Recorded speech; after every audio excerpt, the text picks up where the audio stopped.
Okay. The mic is now on, Julie. Oh, great. Heyo. Speak a little louder. Oh, hey, is this the good, voice? Should. I can get in closer.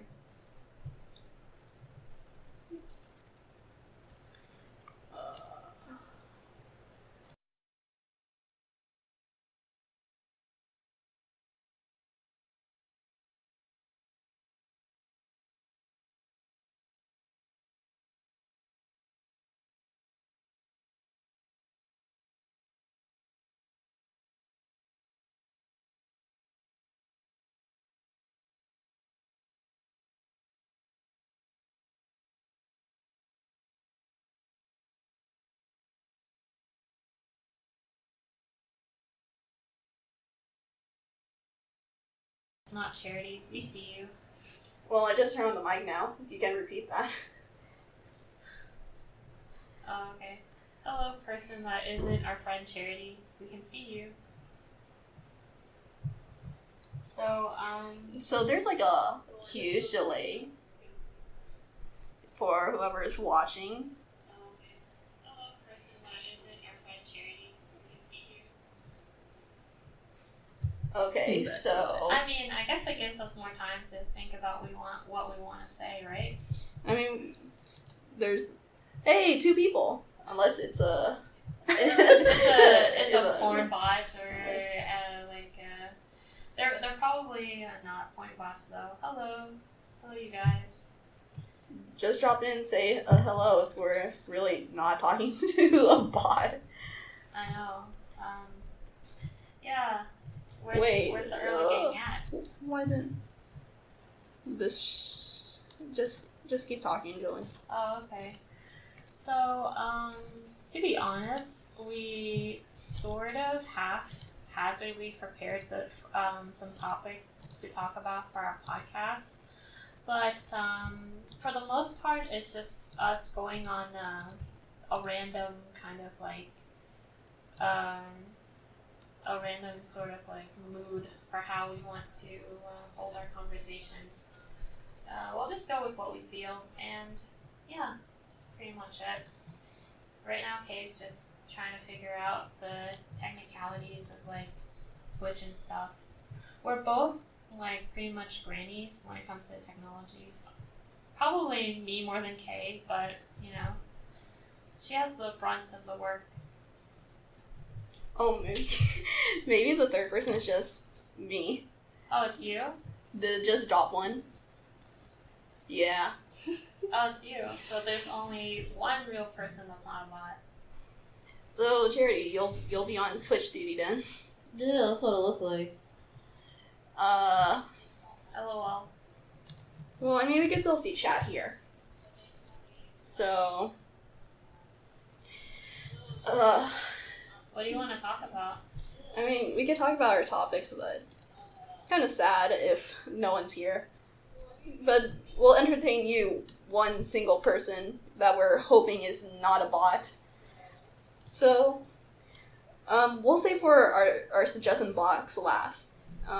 If you guys still want to do it, here's a link to it. I'll post it in chat here for anyone to want to do something before we even asked it. So let's do ultimate drama, Ooh, okay. So okay. I never told you guys this story since it's since I decided to save it for the live stream. Okay? So Charity, can you mute that? I did. Thanks. So ultimate drama. This was something I saw on Tumblr, and I wanted to share it with you guys, but I decided to save it for the live stream so that we could get that full, raw reaction to the whole drama. Okay, and obviously we talked about this, but you didn't want it to go into detail, right? Yeah, no. Okay. So, this ultimate indie company called Eon Dream Studio, and they're the makers who made Mystic Destinies. I can show you a picture if you don't know what it is, but it's one of those games that had a Kickstarter. Okay. Is it like one of those choice of games where it's mostly like word based, or No. is there images? Destiny. There. It has images. It's a straight up visual novel. Oh, can the viewer see what we mean? Oh, is that here. is that the realistic ultimate?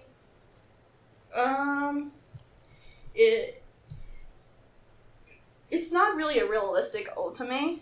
I mean, it's like heavily in fantasy. The art style looks very. Oh, I was talking about the art style. It kind of looks like realistic and not. It's kind of paintbrushed, you know. Yeah, it's the airbrush kind of art style. Like, the face isn't proportionate to the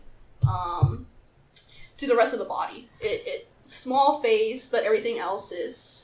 You know. I would say that's kind of like a realistic body proportion versus how in anime you see the head being kind of taking the larger aspects and they have like kind of tinier bodies. Yeah, but also it's on the edge of uncanny, and it's not the worst art that we've seen. It's just not the art direction I would go to. Well, enough about the art. I also noticed that some of the characters kind of remind me of the dudes from Mystic Messenger, but this is called Mystic Destinies. Is there a coincidence? Conspiracy theory? I think Mystic Messenger actually came out after this game. Well, the Kickstarter of the game, I should say. So this isn't run by the No, Chariots, right? No. Okay, Like I said, the company is called Eon Dream Studio. right. Okay, so there's a whole drama about them, and there's always drama about these indie ultimate companies with their shady business practices. Okay, and this is just literally one of those other stories. Right. Okay, let me go back to the main screen here. So where to begin? So, let's just call them the company Eon for short. Eon, they first started out with a Kickstarter wanting to make this game, Mystic Destinies, okay? Okay. And it's supposed to be it's supposed to just be one game, 5 guys, and you play it, and it had like a unique concept or something like that. To me, it was kind of like every other Ultimate game, 5 guys, visual novels, bringing nothing exactly new to the table, but it was the story and probably the art that was supposed to drive people in. Okay? Alright. And later down the line, they said like something along the lines of, oh, the work was too much for the writers, the artists, or what have you. Okay? Then, for that claim, what was the, can you summarize the plot of the story? From what I remember, okay, so the MC, I think she was supposed to be like a golem, okay? Like, she's the body vessel for her mother, okay? The mother was like some witch or something, and she's aging, right? The witch mother. And she needed a fresh young body, so she made the MC, okay? Okay. From like her own flesh and like dirt or whatever. It's a golem, okay? Mm-hmm. And so the MC didn't know, and she was raised by her mother, and the mother is basically, supposed to be that distant mother, like, ooh, okay? And eventually, like, the MC reached, like, young adult, either 18 or 21, I can't really remember the age, and basically the mother comes back saying, like, okay, your body is now fresh for me to take, I shall take your body now, okay? And the MC was like, what? You're my mother. I love you, etc., right? Yeah. And then cue in the 5 hot dudes coming in and be like, we're here to save you, okay? And then they... How convenient. Yeah. But I think prior to that, she already met these dudes, and they're already insinuating, like, oh, I think you're magical. You have some magic powers, but really it's just the witch, because, of course, if she's going to take the girl's body, she has to input her magic into the body, right? Ooh, So yeah. the girl Ray has magical powers, but she doesn't know how to use it. Because Yeah. she's just a of course, you know, the mother wouldn't tell the golem to, you know, how they use. Of course, the mother wouldn't allow the golem to know how to use these magical abilities because then she'll just rebel. Yeah. I believe that the mother never factored in the fact that 5 hot guys are going to save her. So the mother was screwed on that end. Yeah. But anyway, so the hot dudes save the MC, and now they're like saying, okay, MC, to fight back against your mother, you have to learn how to use your magical powers. Choose one of us to train you. It's very cliche in that sense. Yeah, I mean, yeah. Like, when it comes to Kickstarter, always something, you know, remarkable about these games that change the landscape, quote unquote, for Ultimate games. This one is pretty generic. The only thing changing the landscape is the more realistic art here. But you see kind of like what we've been talking about prior to this conversation is the fact that plots in Ultimate games are very, very genetic, and that's why in a lot of our reviews, you notice, like, even though it's not Ultimate games, it's more of just story based, you kind of notice how Kana would get like little bit like salty because we're just like, yeah, it's basically like every other story where they make it so super convenient that it's like they don't even try to kind of make it seem natural at all. It's just like, this is what you want, we're gonna give it to you, unpack it, like we're gonna give you this present unpackaged. You know, we already know why you're playing this game or reading the story. You know, there's no use in like giving you sort of like a overall like role play into the world. Yeah. It's just really about the romance. Like, who gives a shit about story, you know? That's not a good mentality to have when you're trying to make good games, that is. Yeah, but anyways, we're not talking about the story. We're talking about the developers here. Okay. So drama. Yes, continue. Okay, so basically, first start out Kickstarter, they were saying like, okay, we're gonna make this one game, you know, fund us, this is the story, and it gets funded, okay? Okay. And they later on down the line go saying something like, okay, we didn't realize how much work it was, but we still want to give out the game, you know, like, we took your money, and we need to put out something. So they did basically what Voltage does with their games on you know, the cell phone.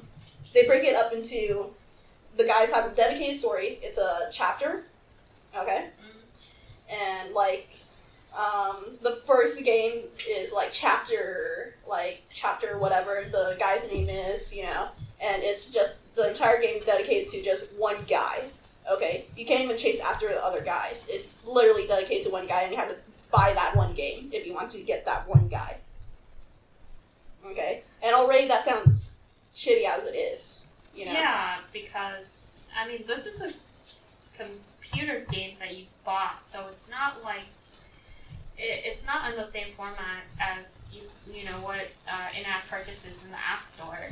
You're literally, like, you know, for games on the PC, when you buy it, you literally already buy it, you know? Yeah. Or that's the natural mentality I have.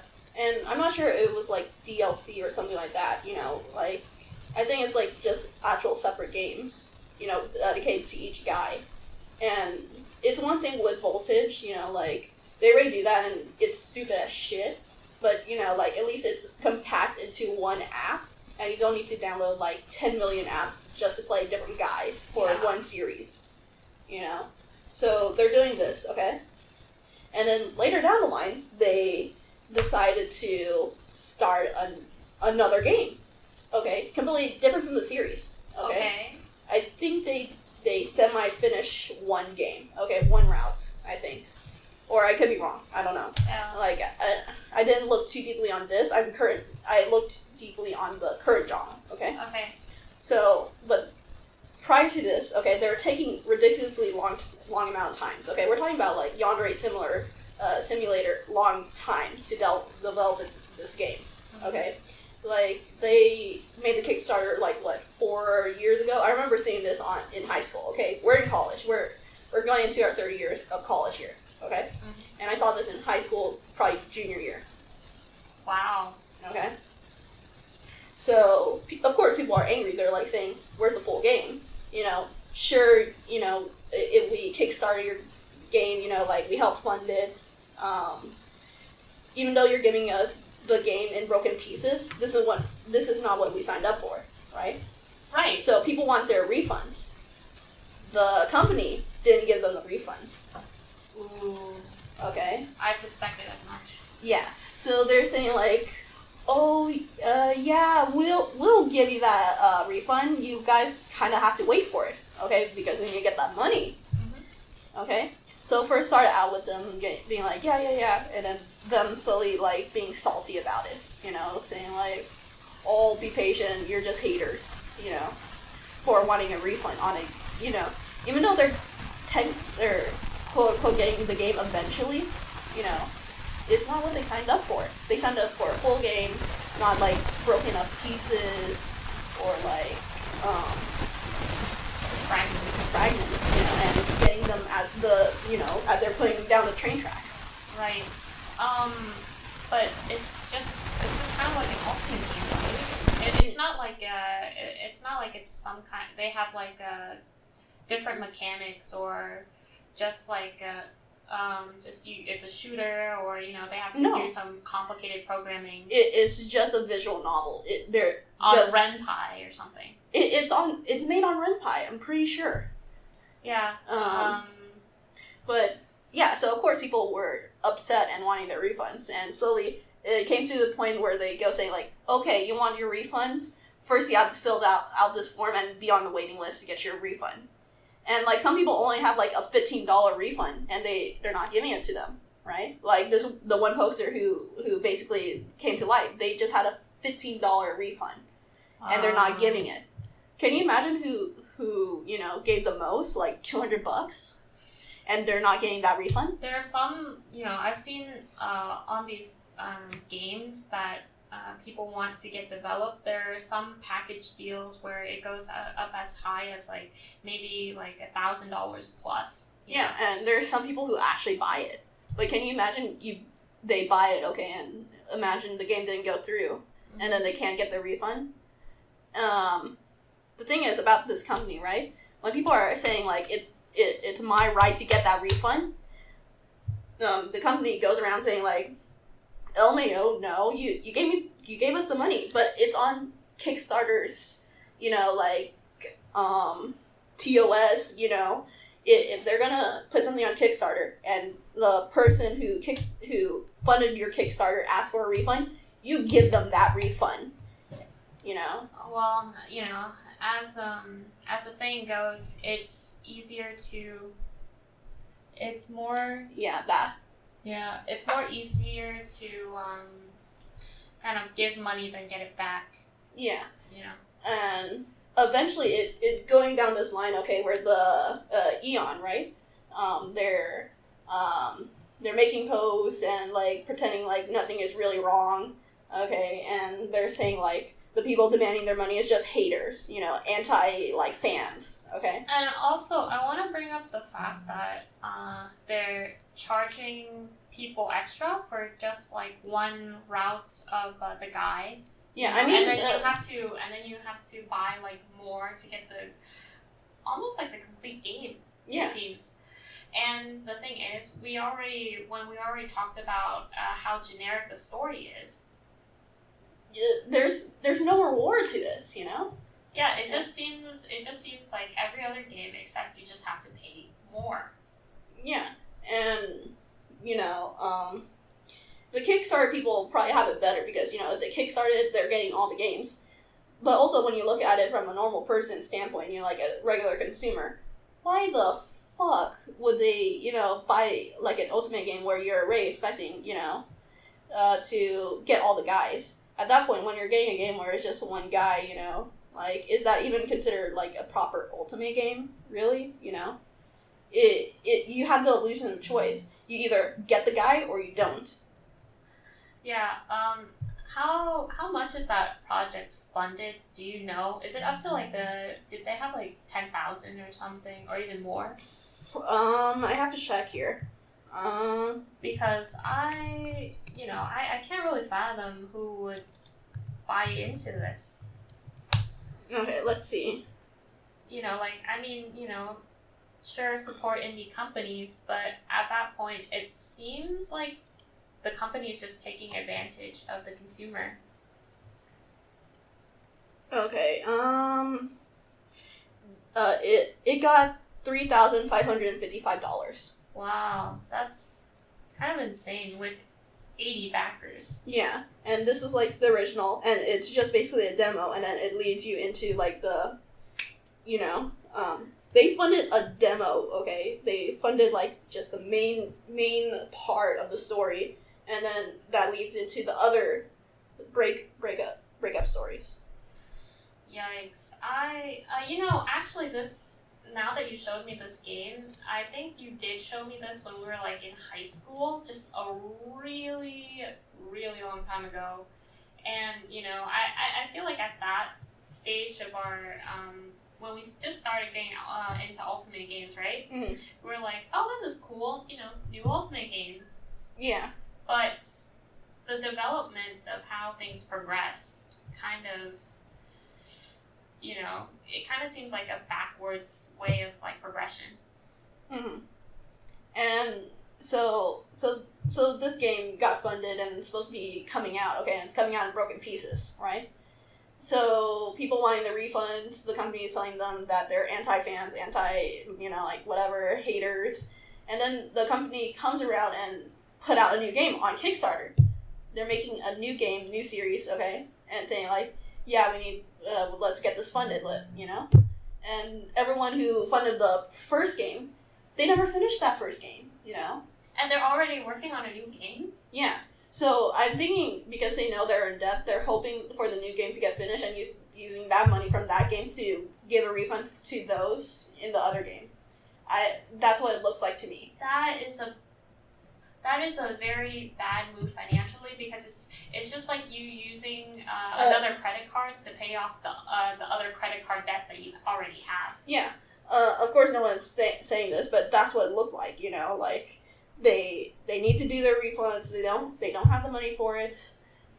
Yeah, that's a game. It's called, their new game is called The Edge of the Sky. Thanks, Charity. And that's their new game, and it's supposed to be sci-fi now compared to the other one where it's like straight up fantasy. Oh man, I can't imagine what this game is gonna be like. But see, that's kind of what I see gaming programmers do. I mean, just I'm not even talking about just Ultimate games. They look straight up like Korean hot charity. We're just art style. Yeah. Okay. So. Hey, Julie, one of these guys look like Rat Monster. Are you serious? Did they use K-pops? What? They literally these characters are literally BTS. What was it called again? The game To the Edge of the Sky. To the Edge. This is literally BTS. Like, you can't even deny. Like, I'm not even kidding, man. This is literally BTS. Like, what the?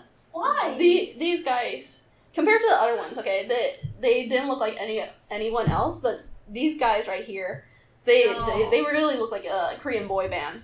You know why they're doing this? So then they can get more people to like it. This is a marketing strategy where they're trying to use the K-pop fandom in order to boost sales.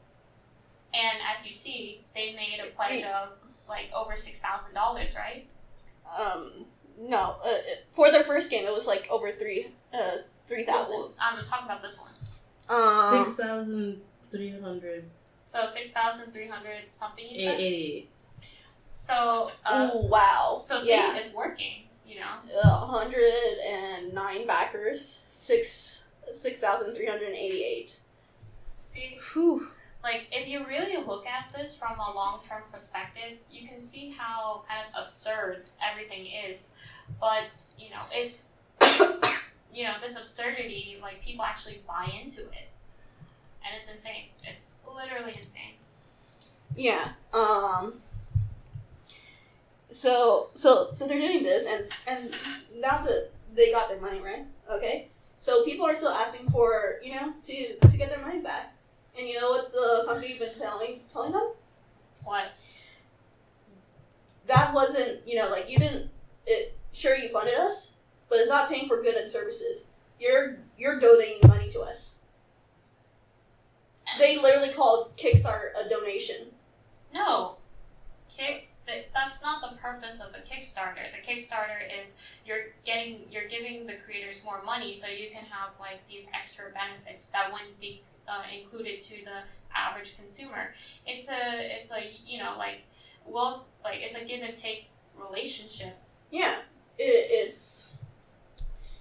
you're getting funded to make a product that you're later on going to sell. This isn't like you're like the Catholic Church here, and your church is, you need to save the church for the orphans. Okay, that's a donation. Okay, here you're trying to, it's literally like they're your Patreon. Like they're your patrons. Okay, these people are your patrons. Like Michelangelo or something like that, like they get patrons and they're expected to draw and give them art in return. Yes, they're expected to deliver. You got that reference, Kay. I believed in you. But that's basically the scenario. But now they're going around saying like, it's donations don't have the right to get refunded.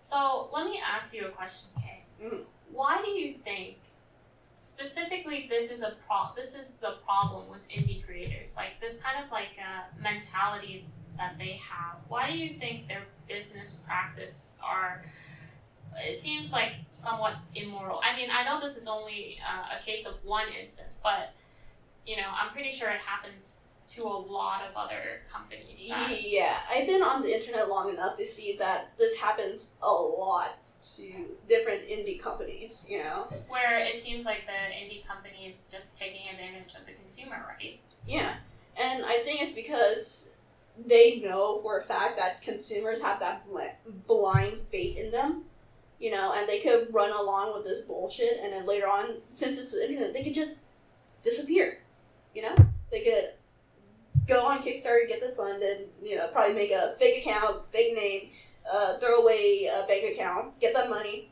disappear from life, and sometimes they get caught, but most of the time they don't, only the stupid ones get caught.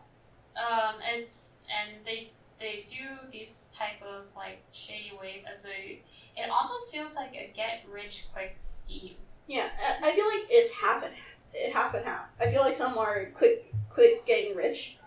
And others, they do legitimately want to make this game, right? Mm-hmm. But then later down the line, they realize how taxing it is, how much effort they have to put in to make a game, okay? Mm-hmm. And they start losing their focus, they're getting lazy, and before they know it, okay, when it's the time to deliver that game, it's not finished, and they squander all their money to support their lifestyle, okay? To do whatever, digging around and not working on the game. Yeah, that's what it feels like sometimes. Yes, Shirley? In terms of that K-pop game or whatever, they directly mentioned that it was inspired by BTS, and they're like, we talked to BTS fans, and they're excited about it. And then they also talk about how they're partnering with like a K-pop merchandise company. So they're clearly feeding off of the BTS fan base. They're absolutely feeding it off, and they're doing the merchandise thing. Yeah. Because they're trying to get as much money as possible. This is, do you think there's anything wrong with trying to feed off of a fan base in order to make money? No, unless, like, if there's one thing to, like, making something for our fan base, right? Like, us, we're planning to make a game, and it's focused more for Yandere, and that's for Yandere fans, right? Mm-hmm. But, and it's the same for any other creator, right? If they have in mind a fandom, a group of people, and they're going to make something for that group, there's nothing wrong to admit that you're making it for them, okay? It's perfectly fine to state who your audience is. Right. Because if you don't, then it's under the impression it's for, the general public. General public, yeah. Okay? But when it's like this, it's blatantly obvious that they're appealing to a group that they know will throw money at them. Not a group that they're genuinely passionate about because, they happen to really like BTS. Yeah, no. Probably one of the team members really liked BTS and suggested the idea, but that's probably as far it would go, Yeah, and, that's kind of the thing, that I have. Sure, I can see from a business standpoint that you would make a lot of money into feeding into a fan base that, tapping into a fan base that you don't necessarily care about, but it would, bring home the money. But at the same time, that leads to the results of the game or, story or whatever to be just a mediocre product. Because you can absolutely tell that the creators just don't really seem to put much thought into some of the writing, when it comes to writing, that, it's just because the writing style and the way how the quote-unquote plot works is as generic as it possibly gets. Yeah, and it's a safe bet, that's how you get money. And, the sad thing is, people are just gonna continue to defend this. Because they're all in the mindset of going like, if we don't defend this, then we'll get nothing. But, and in return, there's no consequence for these type of behaviors that indie creators kind of show. There's no consequence for their actions because nobody is kind of putting them up to the holding them accountable for their actions. Yeah, and I think it's because they're not holding them accountable because of the fact that they're an indie company, They're not one of those, corporate cogs, They're one of us. They're down to earth. They're simple people trying to make a game just like us. Can we talk about how they did the same concept before, canceled it, and then did it again? They to the edge of the sky. So that Ultimate game, the new Ultimate game. The new one. Yeah, it said project canceled on 10/15/2017, 2017, and then they did to the edge of the sky, reloaded. Same exact stuff that was on the old Kickstarter, they just re-uploaded it to the new Kickstarter. Ooh, now that's really, really obvious. That, I'm really confused. Yeah, on the same topic of, just sort of having bad morals, That's the fan base kind of lets the creators get away with it because in their mindset, the indie creators are just average Joes. And, average Joes make mistakes. But this is a financial mistake. They have to understand. Money is involved and, The consumers matter. Yeah. They really do. It's when I feel like with in the I can see the fan base being like, well, since they're starting out by themselves, we should give them more slack. But on the other hand, if I were to kind of make a company, my mindset is okay, how can I maintain keep my fan base happy and just do the best that I can, because in a way that's how you maintain a fan base. It's not just a quick cash grab. You're literally establishing a relationship. Yeah, and I can only see what's happening here. Right on that post I saw, they messaged the some department, I think the FCC or something, about this company, doing this not getting their money, like no refunds and what have you. So I can only see a possible criminal charge on this company. Right. Well, in other news, do you think that's all we have to say about this company in particular? Yeah, and this is probably one of the worst I've seen, for the fact that now legal, like, actual cops might be involved in this. Right. But other companies are just as bad. But the thing is, the difference between this company and all those other ones that are really bad with their business practices, they finish the game. Right. The game is finished, and no one can really complain about saying, like, well, we got the product. But the quality of the product is still, in nature, kind of questionable. Yeah. Sometimes. Yeah, I mean, some people would like it because, that's what people like. Yeah, but that's what people like.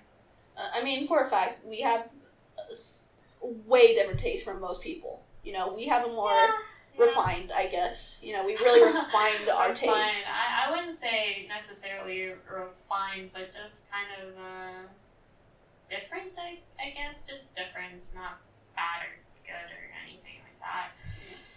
But the main takeaway from this discussion, I'd say, is to just, as a consumer, just, hold, your creators accountable. Because in a way, I think that would be beneficial to, one, the consumer and the creator, because then they know that they have to step up the plate and they'll improve as a result. Yeah, and you have to understand, by holding them accounted, like... Go ahead. It doesn't mean that they're going to be going like, oh, you've been bad children, we're going to take away your games now. Of course not. They want your money. Okay? You have to understand, they want your money. If you take away your wallet and saying like, I don't like this game, I'm not going to pay for it, okay? One person, they'll be like saying, yeah, LMAO, do that, because they know there are other million of other fans will pay for their shit. But if everyone collectively all agreed that what they got sucked, and they all collectively agree that they're not going to pay for it, the company is going to listen, okay? They're going to get their act together, and they're going to be saying like, okay, so what do the fans want again? And then they're going to deliver. Yeah, because they want your money. You got to understand that. And I feel like, yeah, when it comes to individual creators, there's a difference between creators that do things that aren't for profit and the ones that do for profit need to be held more accountable. As for the creators that just do it, out of non-profit for everybody's enjoyment, I have nothing to say against them. And I know some people are reluctant for indie companies in particular, because for actual companies, like I've seen people doing this for like Voltage and Sharits, and coddling them at as if like if they don't pay for their shit, they're going to basically leave them, like they're going to go bankrupt. Right. Of course not. These are straight up actual companies in a different country, and they're not just publishing shit for you guys, like in your country. They're not just publishing in the U.S. They're publishing also in Korea, in Japan, or what have you. Okay, they're a big company. Okay, and you gotta hold them accountable. Don't coddle like these big ultimate companies thinking that they're going to go bankrupt. No, the more they realize what they can get away with, the more they're gonna try to do that in order to cut costs, because profit is the overall goal here. Yeah, and not quality. Yeah, and you notice how fans have been complaining about having a strong MC. Have you noticed how they suddenly change tunes? They like, oh, our MC in this one game is strong independent. But really it's not, because they know how much they could get away, So, in the factor of strong, independent MCs, I guess what I've noticed is it's kind of like, I wouldn't say controversial, but I've seen people sort of like kind of like, well, you know, I see them say, well, you know, you're right, you know, this MC isn't strong, you know, but, and then they'll defend the reason why, you know. Yeah, because they'll use the same excuse saying, this is the best thing that we got. Yeah, that's always the excuse of the other argument. This is the best we've got, so, you know, it's better than this, so we'll just, you know, go with it. But that mentality, I don't necessarily, like, I feel kind of sad when people do that, because it kind of just shows, it kind of just will pave a way the path of the company, because then the company will just, you know, get away with whatever they're doing, because people don't really take a strong stand. I don't know if it's actually what they believe, or if they just want to remain diplomatic, which, I mean, I can understand diplomatic to a degree, but, I mean, I can understand diplomacy to a degree, but not to where the relationship is not is not as beneficial for both parties. Yeah. And there's that one standpoint for, like, strong ultimate companies that have their footing. Then we look at indie ones, and people are going to defend them because they know for a fact that if they don't get funded, they're going to get absolutely bankrupt. And that is a matter of fact. But since they have that threat, they need to get their act together. Okay? Yeah. And we want to clarify, when Kay and I reference strong MCs, we don't actually imagine a dominatrix. Like, that's not what we want at all. I mean, dominatrix MCs, okay, cool. But we're talking more along the lines of, like, okay, this MC just isn't, like, she doesn't have to be, like, a doormat all the time. She can just, you know, have her own sort of, like, reasonable personality where she doesn't let people take advantage of her. But at the same time, she will kind of give in to some instance where she knows that she's in the wrong, or she's, you know, that kind of flexibility there, you know. Yeah, and also another thing, those doormat moments, I also want to see if, for a strong MC, you know, like, sometimes some of the guys are just plain unreasonable, you know. Like, they're, like, a werewolf or whatever, and they're super strong, and the MC knows for a fact that the dude will kill her, right, if she does something wrong. And, like, doing those doormat moments will be fine, as long as we see in the MC mind where she's not going, like, oh, well, I'm fine with this, with her going, like, okay, I'm going to hold back, recalculate, and come back to this, you know, instance later on the line. Right. You know what's interesting? If we're on the topic of ultimate games, the idea, the quote unquote choices you have to make as the MC, because people are literally putting themselves as the MC, you know, and thus you get, like, your selection of choices. But you really don't have a lot of choices to kind of work with, because it's very, like, I don't know, like, you have your choices, but they're kind of weird, and I'll explain why. So, like, for example, you know, the protagonist, you know, in this one interaction with the male, with one of the characters that she chooses, you know, she'll be like, hey, I'll have all these selections, and then she'll compliment him, and obviously that it will increase his love for, you know, the MC. But if you choose a wrong one, like, or you know, like, what is considered the wrong choice, and, like, even though they're, like, little instances of, like, snark and stuff, somehow in the end route, in the bad ending, like, the MC literally ends up, like, in the worst possible scenario ever, like, she's, like, dead or something.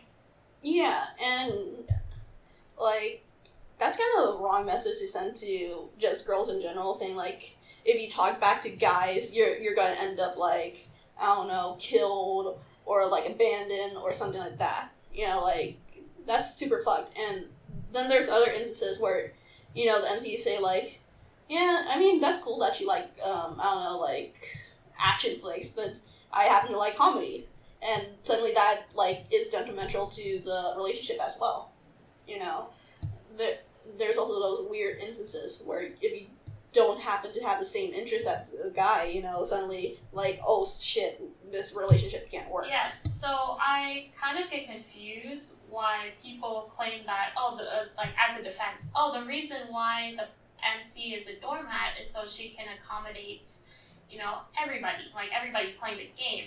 But then, when she's like, when you have all these choices for getting affinity towards the guy, if you don't pick a specific, a specific choice to their liking, then you're not gonna end up with the guy, and you might end up like as a dead MC or something over something very insignificant. Yeah, and it's also kind of weird in the sense that you're trying to seduce this guy, but the guy isn't seducing you. You know, like, you do all this work for the guy, and the guy comes around saying, hey, I like you. You know, if I was the MC, it'll end up with me going like, yeah, you like me because I do all this shit for you, but... I mean, of course the guys are gonna like the MC because she literally, like, is a doormat for the guy. Yeah, but then in the end, like, is the MC in love with them? You know?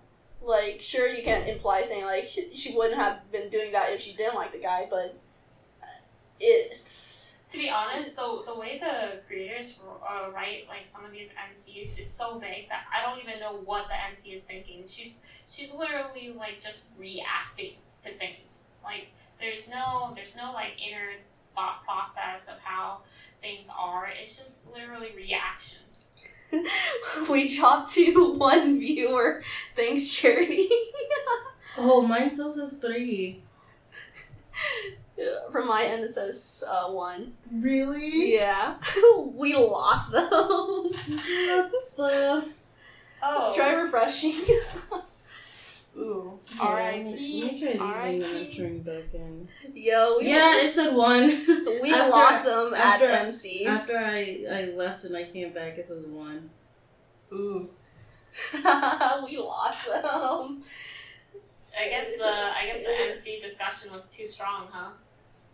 I mean, well, we're going to be posting this later on YouTube, so whoever's watching this later down the line, yo. So, if anyone's really surprised about us being really heated about MCs, then you haven't been following our blog. Honestly,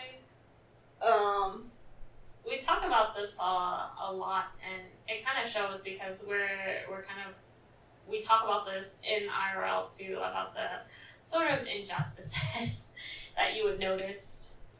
Yeah. I mean, sometimes I don't blame the writers because I don't think they even realize that's what they're doing. I mean, Yeah. I don't think... How many of those indie game developers do you think are actually writers, though? Let's be real. Okay. So, I know some of them, actually. Some of them, what you call it? Like, sometimes they actually hire a writer. But Okay. But the writer's quality is kind of questionable. It makes me wonder where did they grab this writer to begin with?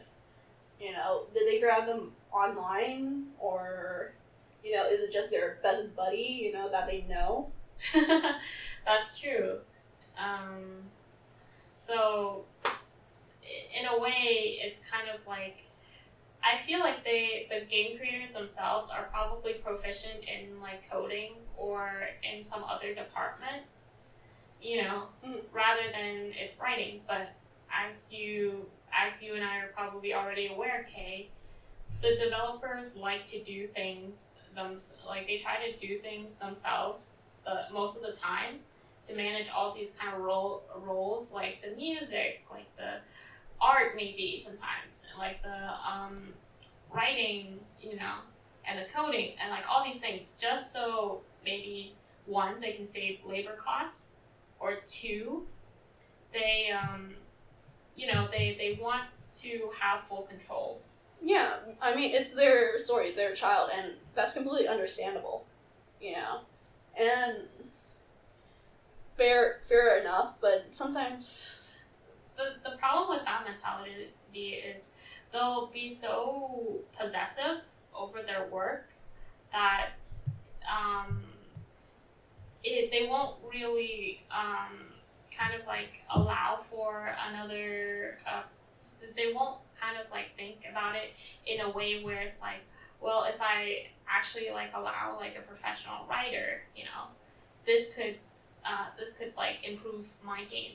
yeah, but even still, when we think about professional writers, every time we go to a bookstore and we pull up a random book from, I don't know, from the young adults side, you know, we shit on them, you know, and they're supposedly, you know, writers, okay, like professional writers. I feel like we're the, what's his name? Gordon Ramsay? we're the Gordon Ramsay of, like, authors here, because if you remember his quote where someone asked him saying, like, why do you shit on, like, the professionals here, you know, like, on TV versus, you know, versus the kids when he does the cooking show with kids, and he's super helpful for them, right? Mm-hmm. And he said saying, like, one, it's TV, of course you have to make it entertaining, but two, they're professionals. They should be held accountable for, you know, this is their job occupation. You're expected to do a good job, you know, and right. And I don't disagree with his mindset at all. And you know, like if people like when people like get angry at critics saying like, oh, you're being too harsh against this person, right? Why are you, you know, defending them so much when we're saying in fact that we're criticizing them because this is their job, you know? You're expected to be held accountable, you're expected to be held to a standard here, you know? Right. Now let's move on to the topic of... Wait. Before going, I just want to bring up this one Ultimate Games that I noticed is being published. Okay. The Untamed, the one with the slave. Stop. Kay already told me this game, so hearing it for like the second or third time she's telling this game is just gonna be really rough. Well, I'm just stating that whoever made this game didn't really realize their character design. The game is basically about the MC buying a slave, okay? Sounds cool in concept, okay? You know, like, finally... Sounds cool? Question mark? I mean, cool in the matter of fact that the MC is now in a higher status compared to the guys, you know? Okay. Yeah. But the thing is, the MC is buying the guy, blonde hair, blue eyes, and white skin. You want to know what the guy's skin color is? Dark skin, you know, and being sold as a slave. Did no one, like, put this on paper and, you know, look to each other saying, like, is there anything wrong with this image? You know, in this concept? Did no one question each other? I know it's supposed to, like, I'm pretty sure the company is an Asian company because the translation is pretty not that great. Okay, it's some kind of Asian company? Yeah, but even still, you know, if you're marketing it to like the Western to the Western fan base, you know, it is acknowledged that they're trying to, you know, like market this to the Western fan base, and they have like an English translator to translate this game, right? Mm-hmm. Did they not research, you know, the market that they're sending to? Like, I mean, I feel like if you just like the moment you turn on your TV and you like see the news, it's there's pretty like obvious you know things that have been said that you can kind of tell like where our problem lies within like the society. Yeah. You know, our society.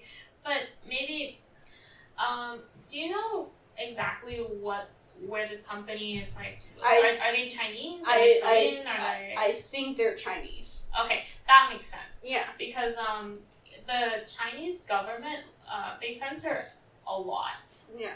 I think they're in Taiwan though. Maybe. I know they're Chinese, but in a more open area. like of China, so that would be Taiwan, which isn't even Or part of like China Hong anymore. Kong. Yeah, something like that.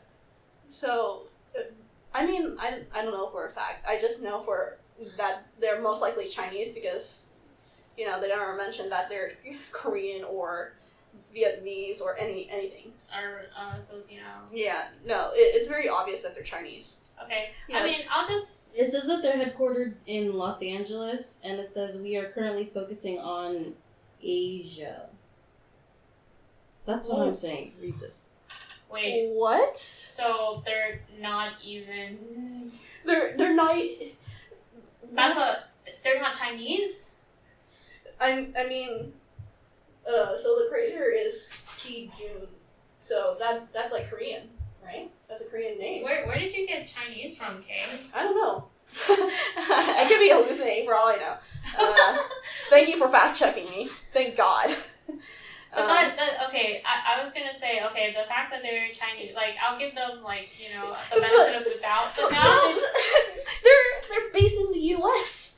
That's even more stupid. That's even worse.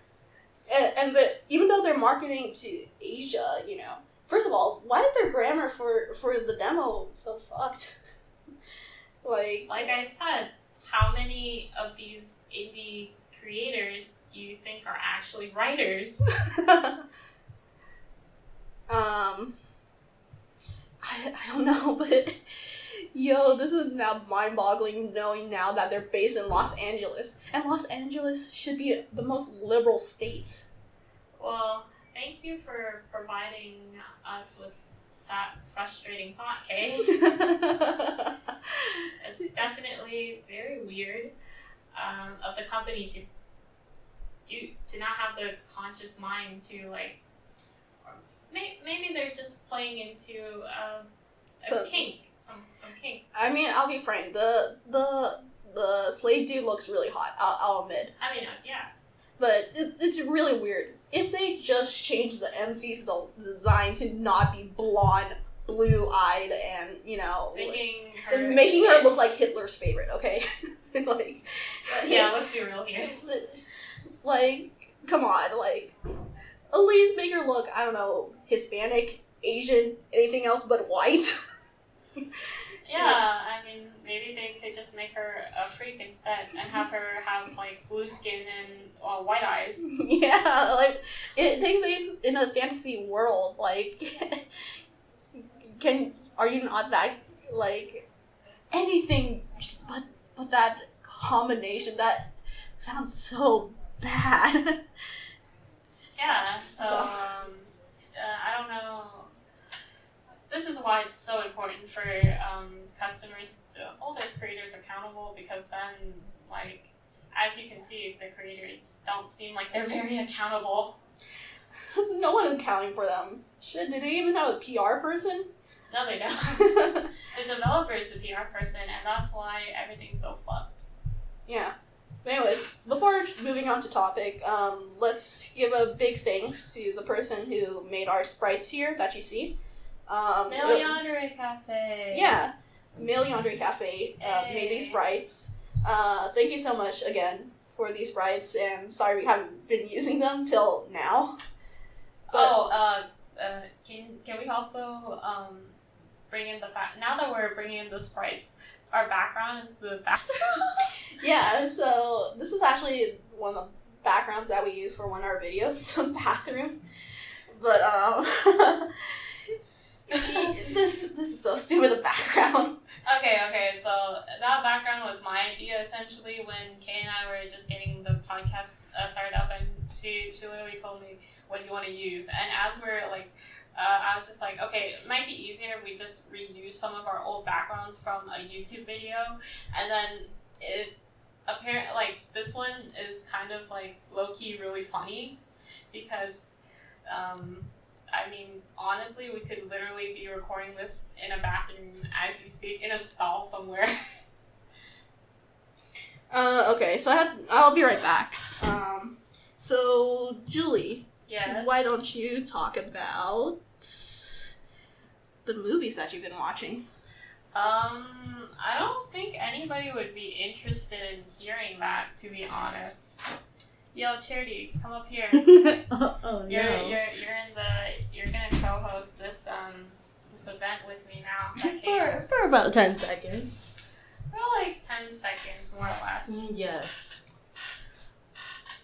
Wow, this is the most squeakiest chair I've ever heard in my life. Oh, yeah. Honestly, I don't know. There are probably some really weird noises in the background of this podcast now that I think about it, huh? You make it sound like we're recording this in like an empty, like a haunted house. Fucking ghost. Oh no! Time for No. That's all. Back in the doghouse, Charity. Oh, woof woof. JK, Here JK. we go. So, found it amazing that we trained our pet dog here to talk. Yo, hey. No. Stop. So, I was going to before you brought up the topic of that ultimate game monstrosity. I was gonna say let's dive into still in the realm of ultimate games, but this time yandere ultimate games. What you guys really came here for, right? Yanderes? Yeah, we're on that topic, yeah. Yeah, so for yandere ultimate games, I noticed. Remember the game that you played, Kay? It was like a choice of games. Meaning, if anybody doesn't know what they are, it basically, in a sense, it's like an ultimate game, but it's very much like a storybook where you just read. There's no pictures, but you still have the same level. It's still similar to an ultimate game in a sense that you make choices. But can I just say, low-key, even without the art, it's kind of better because at least the choices you make in like these type of games are more developed, because since there's no art, it's heavily relied on the writing. So, at least the writing has to be somewhat decent for most of them. So, games commonly look like this, what you're currently seeing on the screen right now. It's slow because the Wi-Fi that we're using right now is a bit unreliable, but know that in the middle here, there usually just a wall text. It's basically a choose your own adventure book in basically online, and you don't have to open a book and that tells you saying jump to page 60, from page 60 jump to page 70, so you don't, it's, I guess it's better, and plus, like, these people are actually, I think we could even say they're more professional writers than most visual novel writers. Yes. And because they have to rely only on themselves solely to write a literal book. So I want to ask you, for these choice of games, you played one, right, with where the main love interest is a yandere? Not the main love interest. Oh, okay, so he's not even the main love interest, he's like a side love interest. Yeah, so in these games, I should say context for a majority of these games for choice of games, sometimes you have a selection of love interests, okay? Mm-hmm. And sometimes they're commonly 5, but sometimes they could go over or under or, whatever have you. Yeah. And it basically follows the recipe of, like, a visual novel. You can chase after a guy or gal, and basically raise up their love interest and have a happy ending with them once they get the story finished, okay? Mm-hmm. But I should mention that since it's not an ultimate game, though, it's not focused on romance most of the time. So you're playing it for the story's sake. Okay, so sometimes there'll be breaks in between of the major story arc where you have a chance to go on a date with these people. Okay? And it's kind of awkward, out of place, it's not really natural. I mean, you can also argue that ultimate games aren't really natural to begin with, their flow. But, like, you'll be in heavy story and then, like, no focus whatsoever on these love interests, and then suddenly you get a chance to go on a date with them and then jump right back into the story.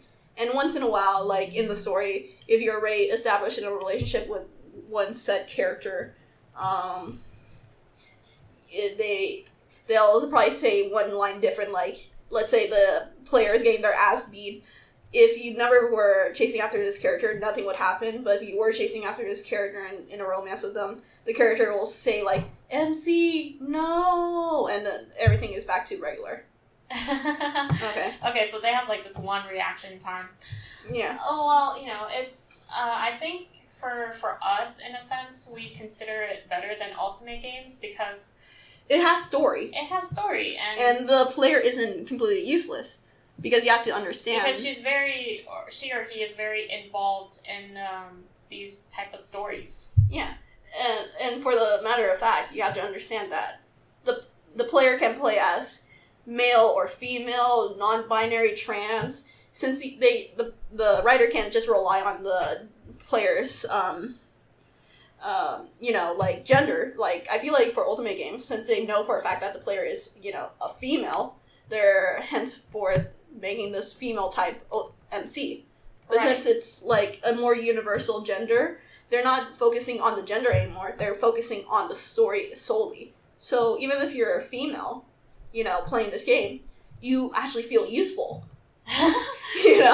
Like for a change. It'll give you the option saying, like, oh no, you see the love interest getting his ass beat. What do? Get a fucking metal pipe and beat his ass. Like, beat whoever the person's fighting. And you actually have this viable option versus Ultimate games where most of the time you get the option of saying, call out for help or hide in a closet. Yeah, and then, but then some people defend the Ultimate game saying, well, they literally can't do anything else. Because, they're a female and a female's not as tough as a dude. But then you see, like, these choice of games where it's a novel and you have lots of options on what to do. Like, get a weapon and fight back, run, get help, cause a distraction, and they even give you the option of doing nothing, like cowering in a corner. So literally, what I'm saying is, Ultimate Game developers don't have an excuse as to why they don't include more choices, based on the sole fact that they just it's just taxing for them. Yeah. Yeah. Pretty much. And I wish they just admit saying that they are feeling lazy, they don't want to do that much work. But they literally have to give, like, a million excuses. Yeah, covering their ass, saying, like, oh, well, we're trying to make the MC realistic as possible. What is that accent? It's my... God, But yeah, that's why, that's why we're kind of like, wow, the disparity between these two type of games for choices is really huge, isn't it? Yeah. I mean, choice of games do have their problems, like... They have their own problems. Like I said, they're pretty bad when it comes to romances, because you pick and choose. Either you have solid romances, and bad story, or solid story and not great romances. Yes, and what Kay and I hope to achieve with our games is to have both good romance and good stories. I don't think that's too much to ask. Do you? But Julie, that's like too much work, Like, I didn't you should be laying back, and just get that money. Oh yeah, huh? Who cares about consumers if I have money? No, But obviously we were just joking. But see, this is kind of what we mean by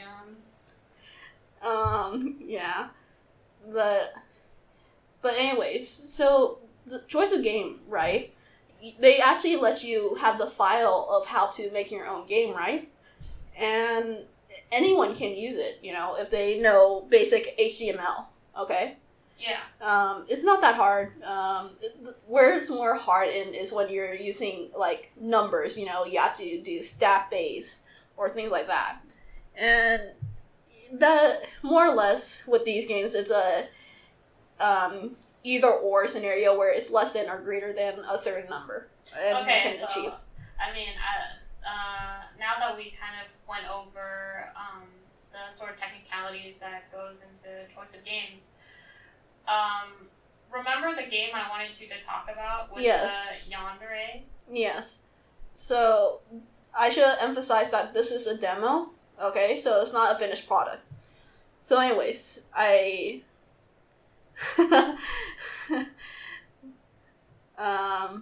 anyways. So, what were you going to say? So, it's a demo for a game that they're writing. They only have, like, 2.5 chapters up, okay? Mm-hmm. And in this game, it's a bit of a sci-fi one. Okay. And the player can choose to be male, female, or trans, or what have you. And they could also choose the genders of their love interest. And I should say that in choice of games, most of the time, you can actually choose your love interest gender, okay? Because it doesn't normally affect the story. So you choose your love interest gender, and this game has a lot of love interests. At least 8, maybe? Okay. And I feel like they're gonna add more. But regardless, okay, they follow a certain trope for anime. So when the love interest is actually your, like, step-sibling, not related by blood, because, like, as long as you're not related, that's not weird, okay? Another one is the kudere type, like the anime nerd. I can't say anime nerd. The one that always reads, okay, and know-it-all. Mm-hmm. Well, he's not actually a kudere type, but the shy type, let's say. And then there is a kudere type where it's like they're cool, they're like soldier type, because like some people like the cool soldier type anime waifu, that you sometimes see.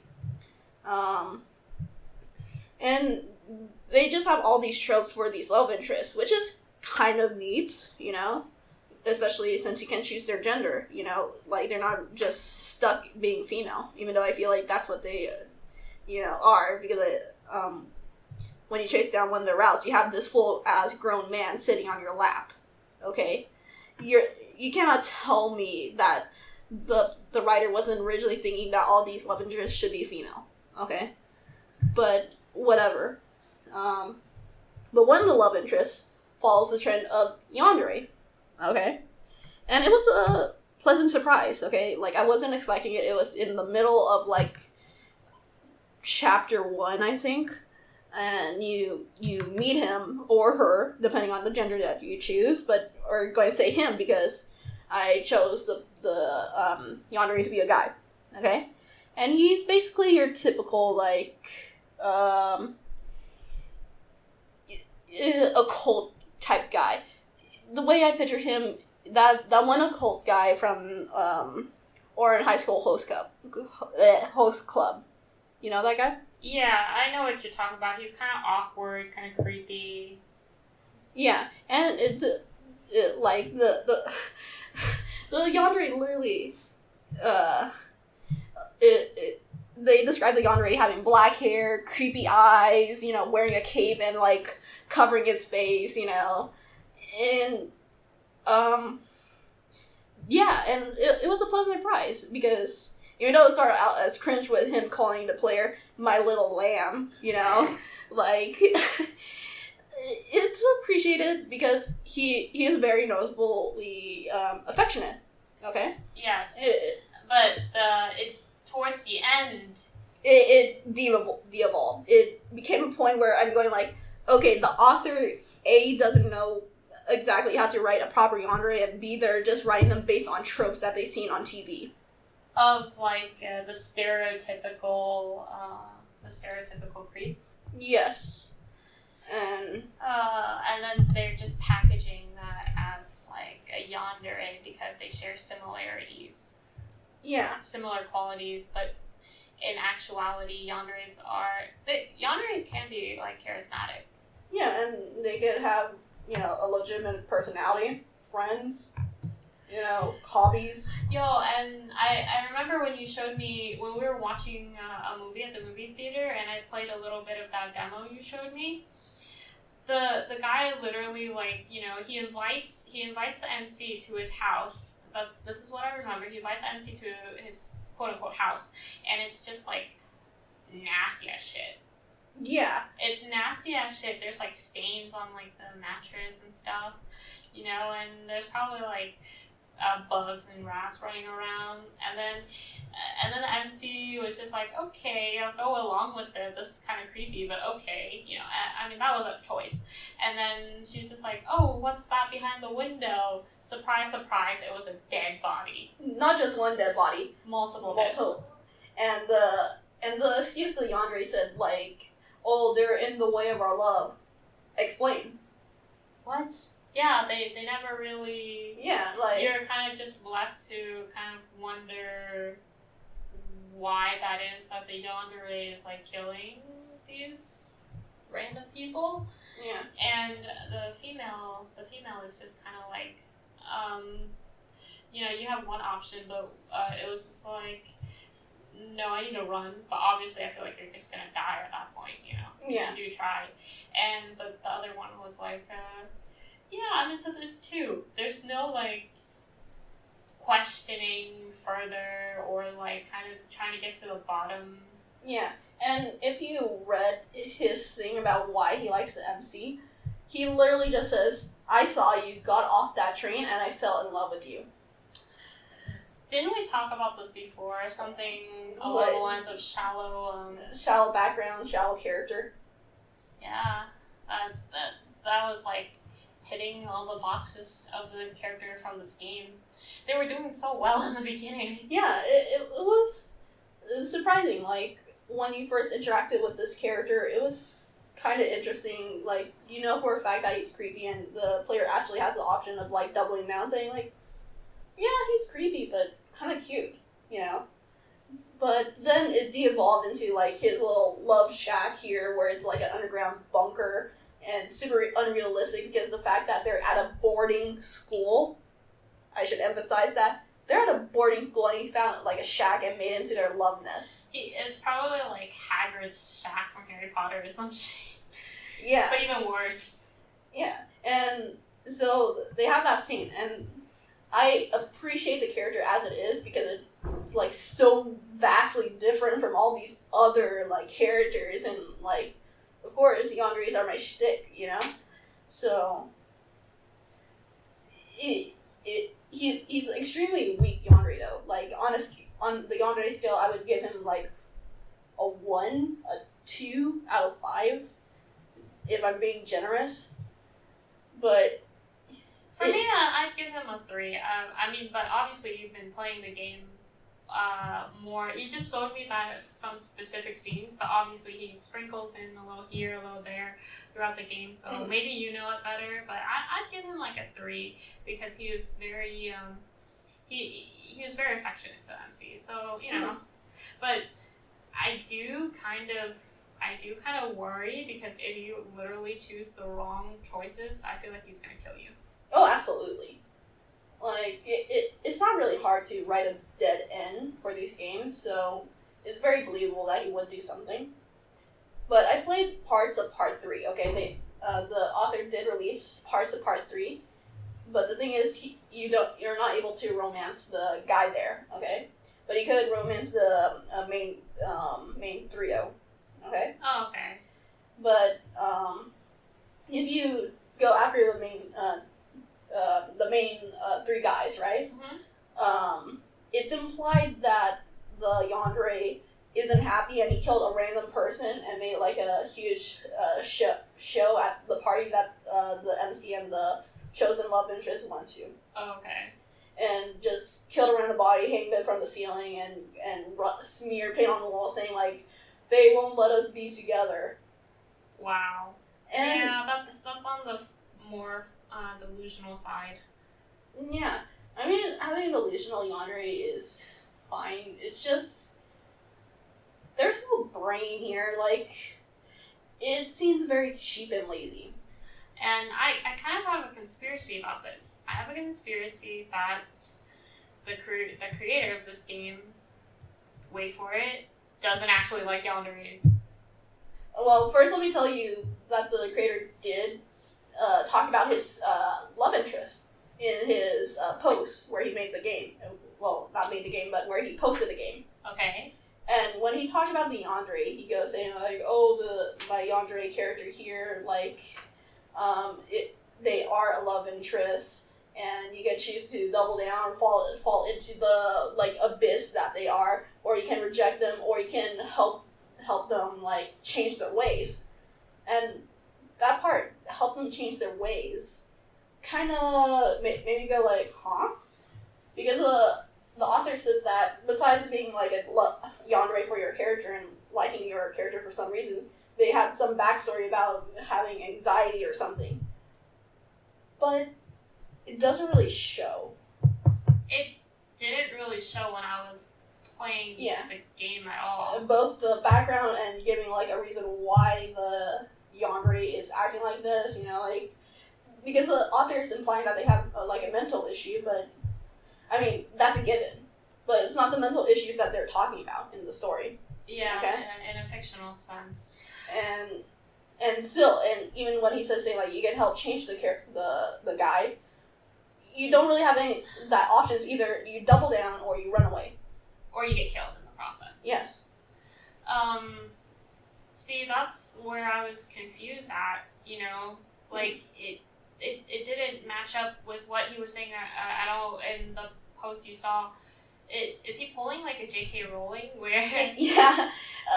Well, okay. So you'll notice this a lot with choice of game writers. They pull J.K. Rowling a lot. They'll make the demo and they'll talk about their characters and being like overhyped about it, saying like, "Oh, my character right here, did you know they have anxiety and that's why they're more endearing," or something like that. And they have a Tumblr where they answer anon questions and, you know, answer these questions when they say like, how would the love interest react to this?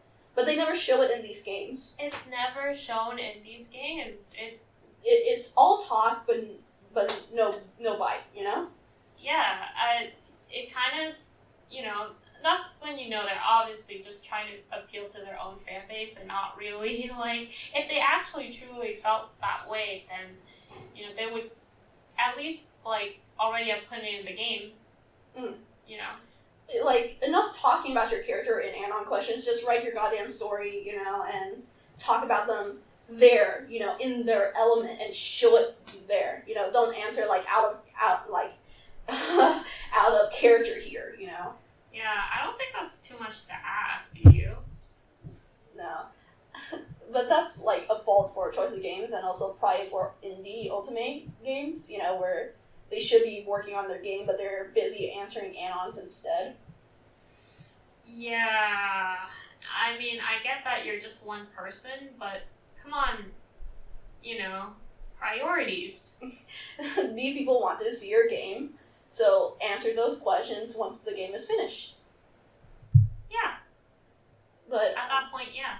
But anyways, about your conspiracy, that the writer doesn't really like yanderes, I say no based on the fact that he talked about the yandere character and it's like, doesn't really sound like they hate yanderes. It's just a matter of fact that honestly they don't know what a yandere is.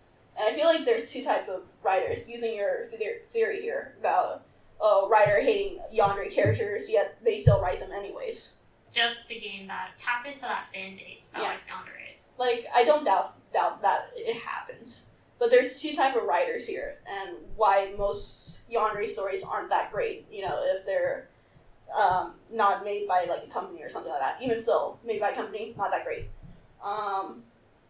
One is the writer that doesn't know what a yandere is, but they're going based on tropes, okay? They're solid on tropes, they're following the, ooh, senpai, Your voice just changed so drastically. I hope you realize this.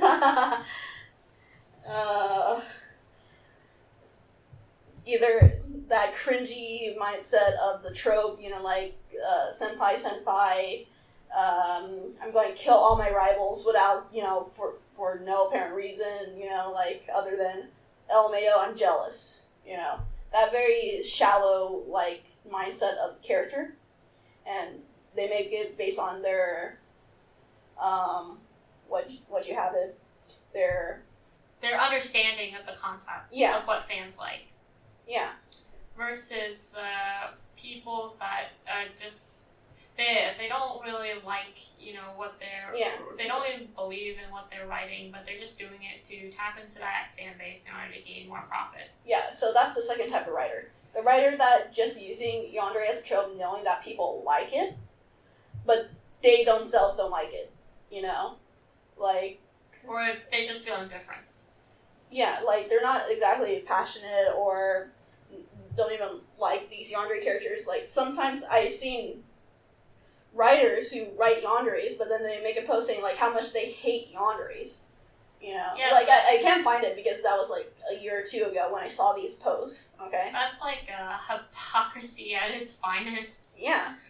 But the thing is, it shows. It shows in their writing that they don't, either one, don't have a complete understanding and just basing off just general tropes, and two, they just don't like yanderes.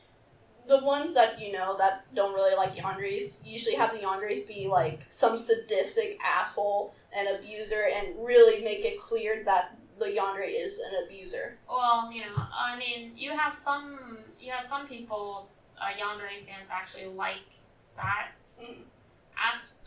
aspect of yanderes, and they do consider those type of sadistic yanderes real yanderes. Yeah. And, it's just kind of a tragedy when the writer, has this belief that, yanderes are all sadistic, and then those consumers prove them right. Mm-hmm. But for the rest of the fan base, we don't exactly get what we want. Sure, it's a yandere, but is it to our standards? No, of course not. How to put this, it's a thin line of knowing, like, if they really hate it or not when it comes to, like, because most of the time if they really hate it, they really paint the yandere as this bad guy, They want to make it for sure, for everyone to understand. While the ones that like yanderes but don't know what they're doing, they try to paint the yandere as this more romantic type, even though they're kind of like this abuser, but they're painting the abuse as something, charming. Right. Even though it usually doesn't come out really that well. That's just kind of, well, it is what it is, Yeah. In the end, it's up to, yourself to write characters that you want to see. Because you can't really trust anyone else unless you're paying them to do it, to sit down behind a computer. You're paying them $20 to write a redeem yandere or something. Yeah, I mean, writing commissions are a thing. Yeah, but personally, I don't. Why pay someone to do something that you're not even sure they'll do even properly? Yeah, I remember when you commissioned a writer once. Yo. Are you triggered? Yeah, I paid $50 for it, guys. Okay, I paid $50 for a commission, and why did you do this in the first place, though? Because I really liked their writing. Okay, like when I checked out their other writings, I legitimately liked it.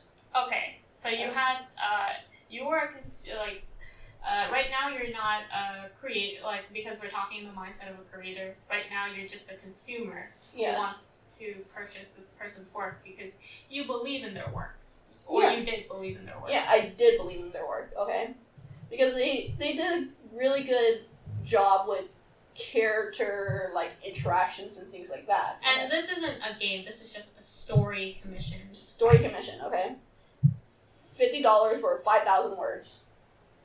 That's insane. Okay. Yeah. And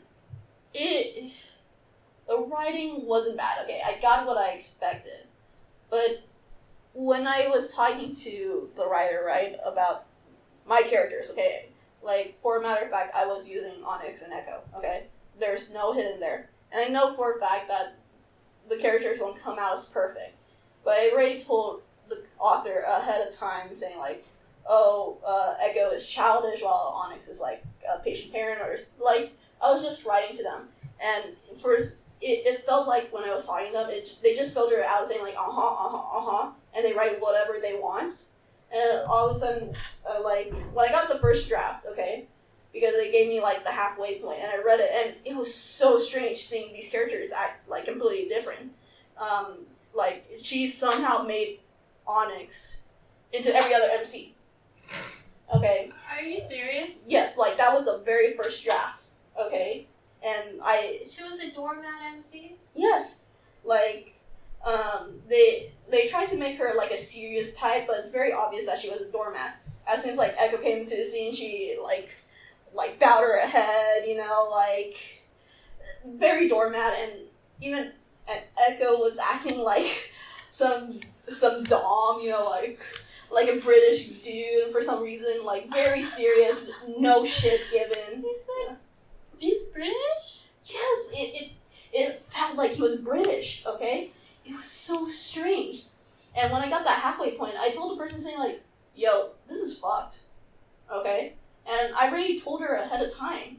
Well, you didn't exactly say it in that manner, but... Yeah, of course, I didn't tell them saying, like, yeah, your writing sucks. I politely told them saying, like, hey, this is kind of off, you know, and I explained to them, and they write back, you know, like, kind of salty, angry, saying, like, I understand, you know, like, I'll change that, but you should understand when you're commissioning someone, you should give them all the leeway, you know, basically. You know, like, let them write whatever they want, basically, you know, and to summarize what she's saying, okay? And that's kind of fucked, okay? I paid her $50 for a story, and she told me before she wrote, and when I get that midway point, that if there's anything wrong, I could ask for a change. And what's wrong is the character personality, you know? Like, the story itself wasn't bad, it's just the interaction was kind of fucked. Yeah.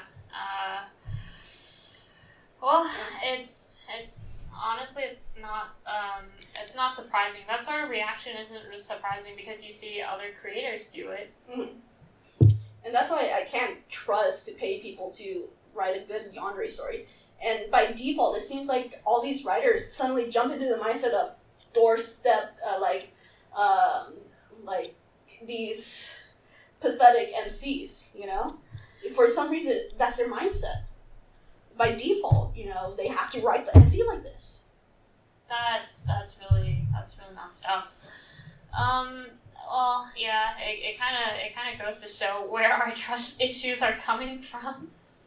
I mean, we do not have a lot of trust in I mean, if anyone's interested, I got the final product, I read it, and in the back burner, I haven't been really working on it, but I'm doing my version, going, like, side by side of, like, how I would write the characters, and you'll see, like, the vast difference. If I ever finish it, I'll post it on my writing blog for anyone interested. But yeah. Dude, I'm so sorry, man.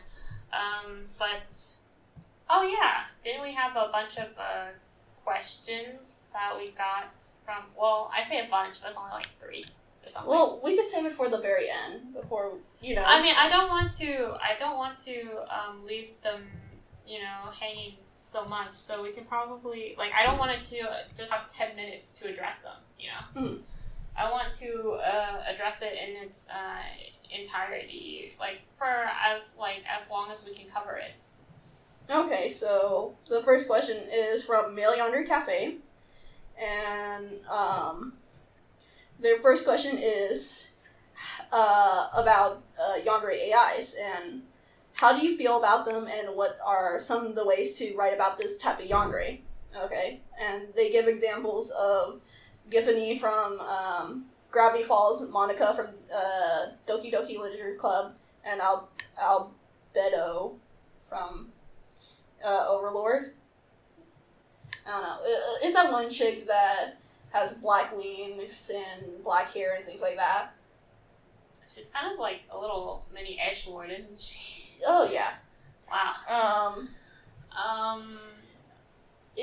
So, but she's referring to, okay, Charity knows who she is.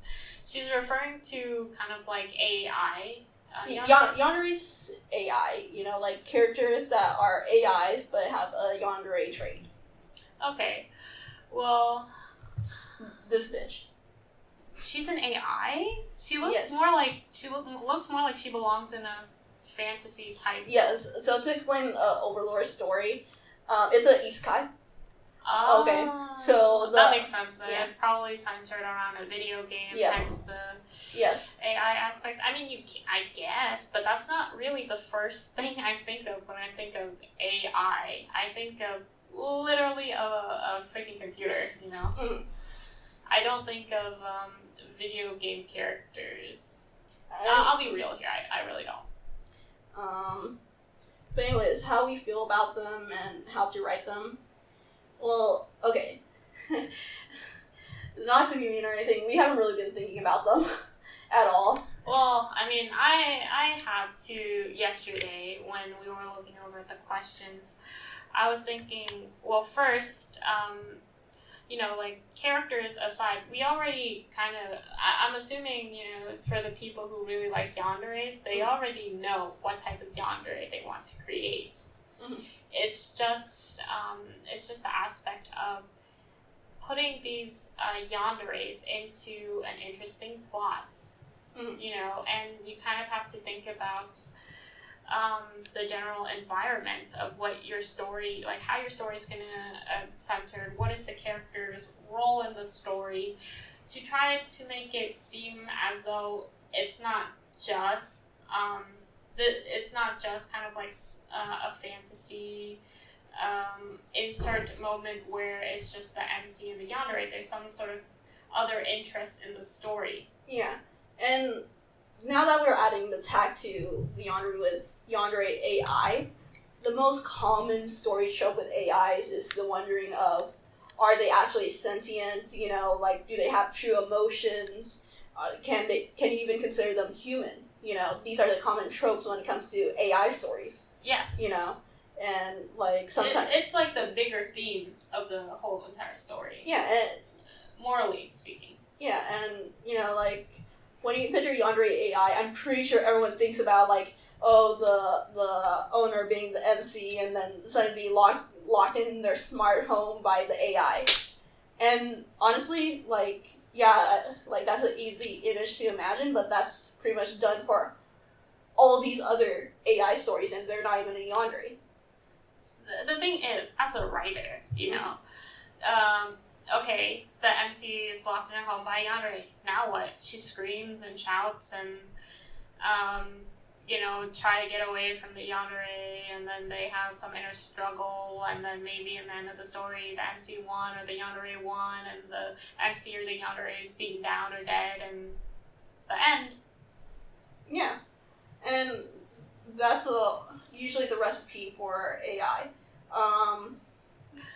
For commonly, but maleyanderecafe gave three good examples for AIs that don't follow that recipe. Okay? Thank goodness. So I'll break them down for you for each of them, based on my memory. Okay. So the first one is Giffany from Gravity Falls. She pretty much appears only for one episode and other ones probably. Okay. And basically she's from an ultimate game within the TV show. Okay? Yes. Not ultimate game. Like a sim dating game for boys. Okay? And I think it was Dipper who played the game or one of the other guy characters, okay? And it was an episode centered around it. Okay? And yeah. Wow, she looks like a lot of these ideal female yanderes. They have a certain aesthetic, and it's usually pink hair. School uniform? Does she have a school uniform? Yeah. I feel like they're trying to copy Yuno over here, right? Yeah. It's very blatant that they're copying Yuno, okay? Because they're drawing inspiration from her. Like if you look at Steven Universe, Gravity Falls, and all these other current TV shows, they always have that one anime moment that very obvious that the creators are anime fans. Yeah, there's nothing wrong with that. Yeah, I mean it's fun, it's cute, you know, like, and Giffany is one of those. Okay. Right. And I never watched the episode. I just know for a fact that she was supposed to be a yandere character, and I'm pretty sure one of the characters got trapped in it or trapped outside by this AI and she's going like, oh, you can never leave me, you love me, or whatever. Okay. But they ended up leaving, and then she's like destroyed or something. Yeah, somehow. And maybe like a cliffhanger where she's like, oh, is she really destroyed or whatever? But anyways. That's literally the yandere plotline that we just mentioned about. Yeah. And it's very cliche, but I mean, that's pretty given since they're parodying anime tropes to begin with in a child's cartoon. That's true. So, I mean, we can't really hold them for high standards, you know. Here. Okay, on to the next example. What was her name? Monica from Doki Doki Literature Club. Okay, Monica. I was about to call her Mocha.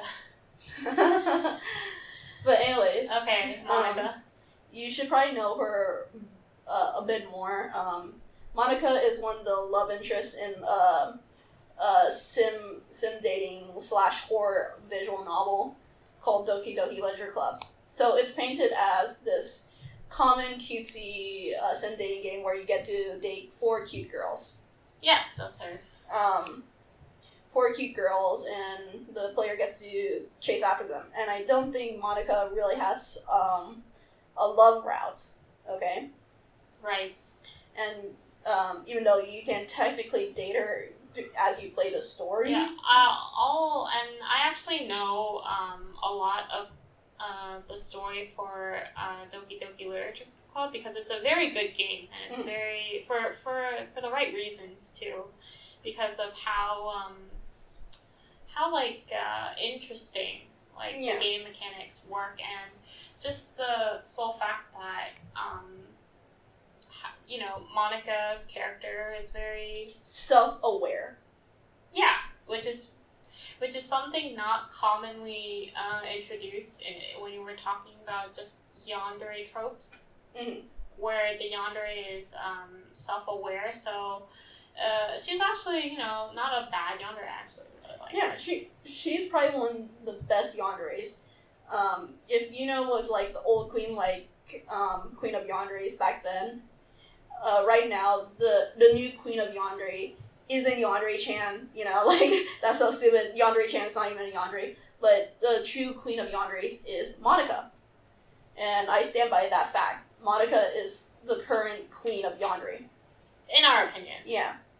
I mean, it's OG, of course. Yeah, it's the OG, but now, it's Monica for the spotlight. Yeah. And she should be having more spotlight than Yandere-chan. But anyways, back on topic. Anyways, the story. Monica wants to date the player, I should say. But Don't. But literally, they can't because it's not in the program. Yeah, and when you boil down Doki Doki Literature Club, it boils down to what I said about the common story show for AI, where you question saying, is the AI, can you consider them human? Are they sentient? Do they have real emotions? When you boil down Doki Doki, I literally just said the theme when it comes to AI. And that's what makes it great, because they include that sort of philosophical aspect to it. I bet not much, but it gives... Well, I mean, technically speaking, it is pretty integrated, because that's the whole point of the game, because Monica is supposed to be some AI, taking control of the game, because she wants to fall in love with the player, but she acknowledged saying, it's in my programming. So, when we're going through this game, you think that actually it's Monica that has the spotlight? As you go down the line and you realize, who's pulling the strings behind it.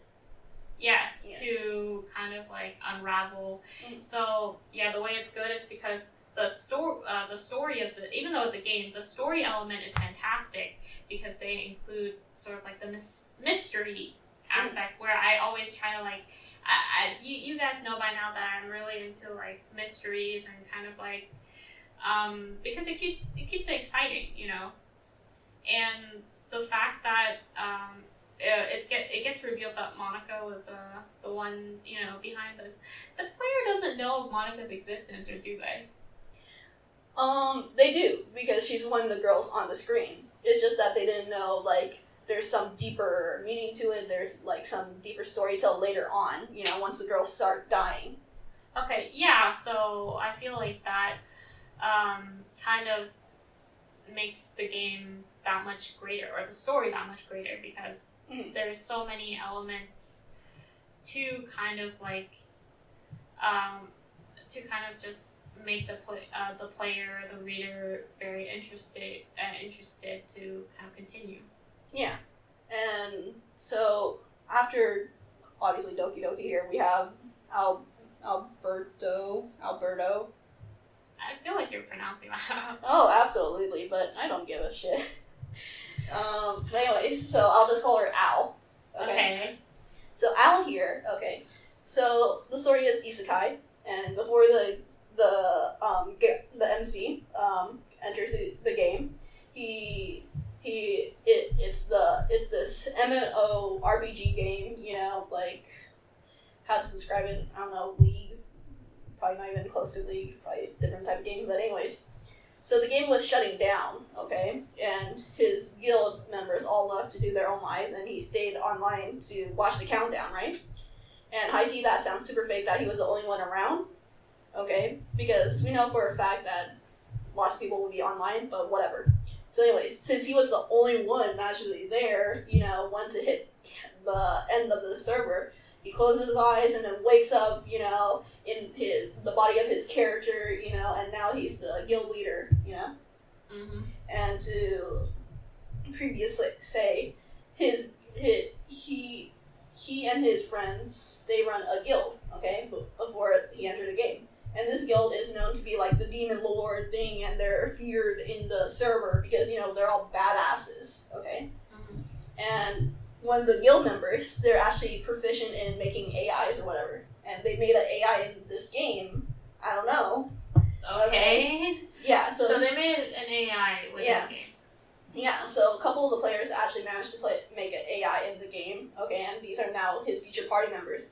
But one of them is the character Al, okay? This chick. And she was made as a honey trap, okay? Who looks sweet on top, but she's actually, like, sadistic. She's basically a Yangiri, okay? Okay. Yuri, okay? And her whole shtick is that if you grope her, okay, then an announcement goes off saying, like, LMAO player, noob killer 69, grope Al here, And looking, that's kind of funny, but also super unrealistic. Yeah. But I mean, when has isekai stories been realistic? Anyway. No, I mean isekai stories have been very fan basey. Like they want to appeal to the fan base of whatever. But anyways, so right before the MC dies, well, quote unquote dies and gets transported to the game. He changed the code for Al here, okay? I don't know when he became a master coder, whatever, but he changed the code saying, like, LMAO, Al now madly in love with my character. Oh my god. And that's when she becomes a sadistic... Yandere, yes. Or Yangire? No, quote-unquote Yandere. Okay, so she's not a Yangire, she's a quote-unquote Yandere? Now she's a yandere because she got that love sickness from the reprogramming in her code. Okay, then. Yeah, so when he wakes up in the game, Al is there being like, "Oh, hey, boss." Oh, well, as interesting as that sounds, I guess it does kind of introduce an element, which is human error. Mm-hmm. Like, when you get kind of like too greedy and you kind of program like the character in in kind of like an extreme way, like, oh, I want their affection stats to be way up. Then it creates this kind of like a character where their love rates are going way high, and that kind of produces like this yandere that we come to know. Okay, so quote from the wiki about Al here. Despite her love, she claims that she has no problem with the MC having an affair with multiple women as long as she is the one he truly loves. Unknown to him, she secretly plans to make him the sole ruler of the fantasy world here. She fears the day of him of losing him if it were to come. In addition to this, she despises the other supreme beings, including her creator, and the fact that her master uses the guild name to honor them, feeling that they do not deserve it after abandoning him. All I'm hearing is just kind of like, can you imagine a male yandere character that doesn't mind it when the MCs are with other guys? But Julie, the gender difference. Shut up, Kay. But automatically, she kind of not a yandere anymore because she is basically falling the whole trap of Deathless, you know, where she goes like saying, yeah, you can fuck other women. You know? Like, is she yandere anymore? No. She's kind of just like she normally has a calm and collected mind, but she can easily snap and resort to harsh criticism and insults to those that she deems are disrespectful to her and the MC. She also has shown to get easily jealous by those around her master. Two particular beings are the Bloodfall and blah blah blah. Anyways. But, I mean, that's just the bare minimum now for a yandere. That's like the bottom of the barrel. Or I'm just kind of like puzzled. It just like that type of yandere. She very much reminds me of those girls from school days. Yeah. Remember when I did a quickie review on that? And of course, now that we're saying this, there's going to be a bunch of people baby raging that we're saying like, oh, Al here isn't a yandere because, you know, like she allows the main character to date other women when she so clearly like is a yandere because she's jealous. You know what that kind of like what I thought of. I thought you guys know the term maniac pixie dream girl, right? Yeah. This is basically a maniac pixie dream yandere. Yeah. Because their only purpose is to be there to get jealous. Yeah, and to do LMAO, you know, yandere moment. In a way, I guess you do have some yandere fans that are just purely into that element, and they don't factor in the kind of they don't factor in the other aspects that come with just being a full character, I guess, a fully developed character. Yeah, but I mean, and that's kind of like what I mean, this is just my opinion here, but if you're going to make an AI yandere, I would avoid kind of these things that people do when they write their yandere stories. When they just have the yandere just for one aspect, you know. It's for the, you know, fan service. It's for the fan service. It's for just, you know, to enhance the horror elements of a story. You know, and I'm sure that's enjoyable to some people, but For character-wise, it's not really great. yeah, and story-wise, I'm not gonna say that it's bad, but it's just done before. Yeah, but the concept of her, how she came to be, is kind of interesting. Okay, so there's looking at these three. These are now we can call them the three things how to write a yandere AI. Okay, not saying that they're exactly good. I'm just saying these are ways and common ways, and most likely the ways that you'll see when writing AI. So the first one is obviously Gravity Falls, where it's super superficial surface level where you're just following the trope of it and you're just knocking down as many tropes as possible when it comes to yandere AI.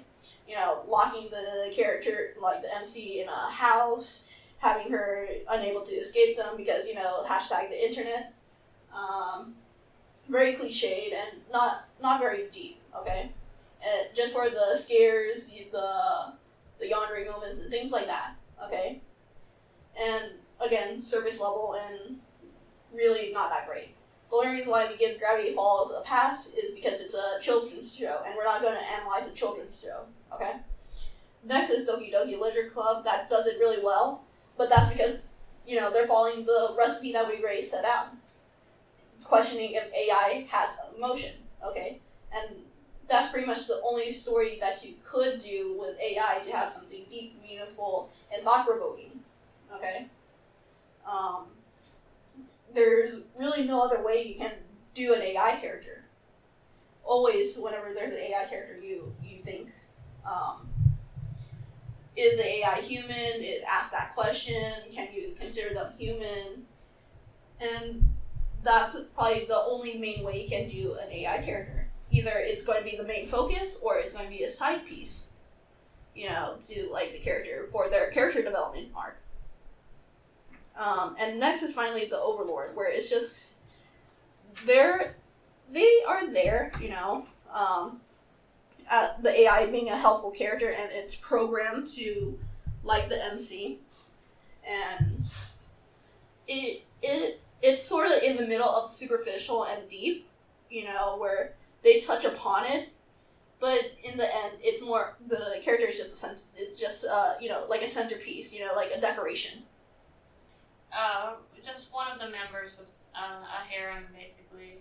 Yeah, Which I guess you can follow that route. Yeah, or even a character, you know, like if the player is going on an adventure, like I can't even say player, the MC is going on an adventure, and they have an AI helper who's slightly yandere, you know, and it's in the realm of superficial and deep, where they're like, they touch upon it a little bit, but not going too deeply into it, and they're just mostly there for the fan service. Wow. Yeah. Basically, those are kind of like where you can go with an AI yandere story. And I guess my ideal AI yandere story would be have a really great story with some thought-provoking concepts, and also with the equivalent, like a decent amount of romance. I would say I can even have romance like incorporated into the plot simultaneously, whereas some people would be like, okay, plot first, romance after. Like what are your thoughts of that writing style, okay? I mean, that's most certainly better, because if you do romance first, plot second, then, you know, then the story can't really hold itself. It should always be plot first. Yeah. For me, like not even that. I'm thinking of incorporating plot and romance simultaneously. Yeah. That I feel like is a good combination.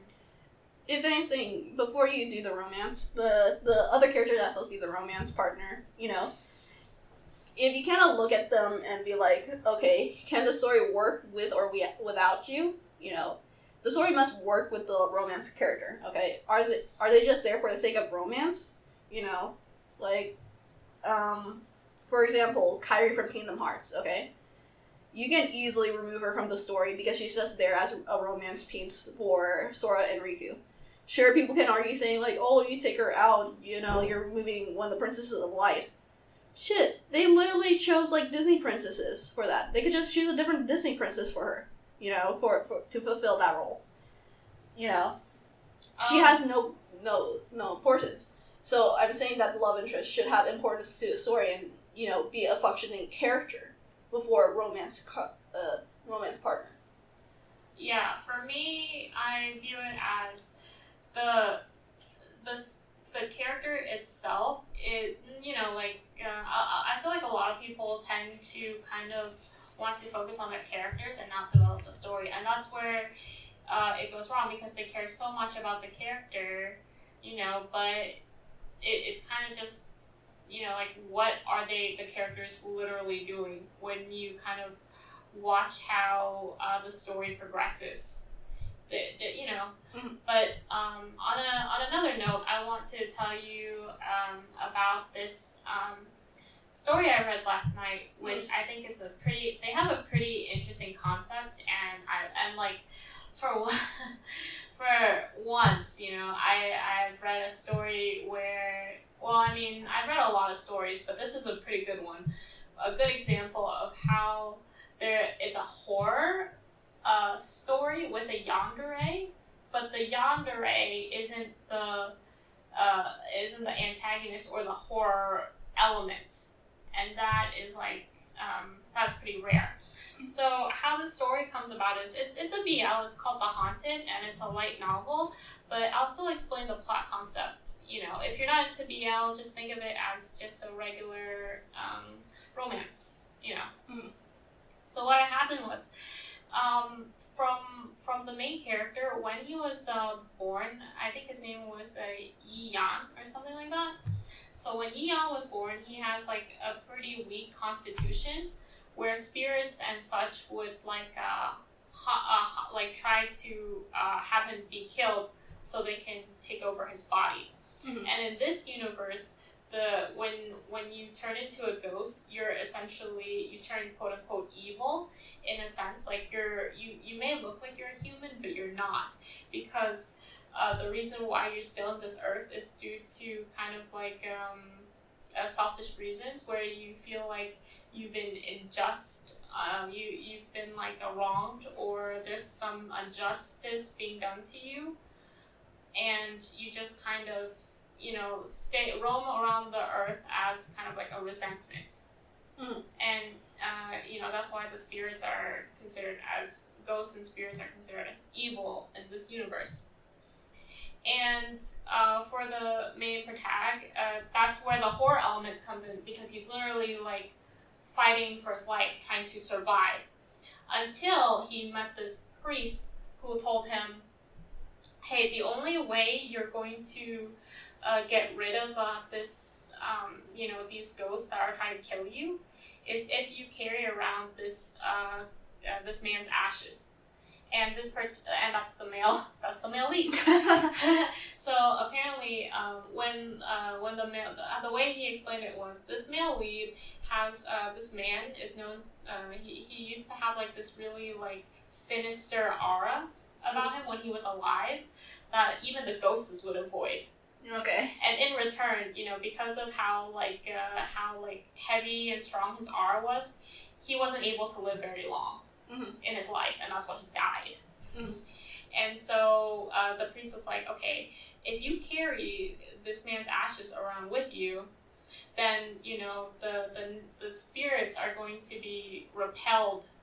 You know, they won't come near you anymore, because his sinister aura will repel them. So it'll be like an evil and a greater evil, and the greater evil cancels out the original evil. So, you know, the male lead was like, okay, you know, I'm desperate, you know, I want to live. So he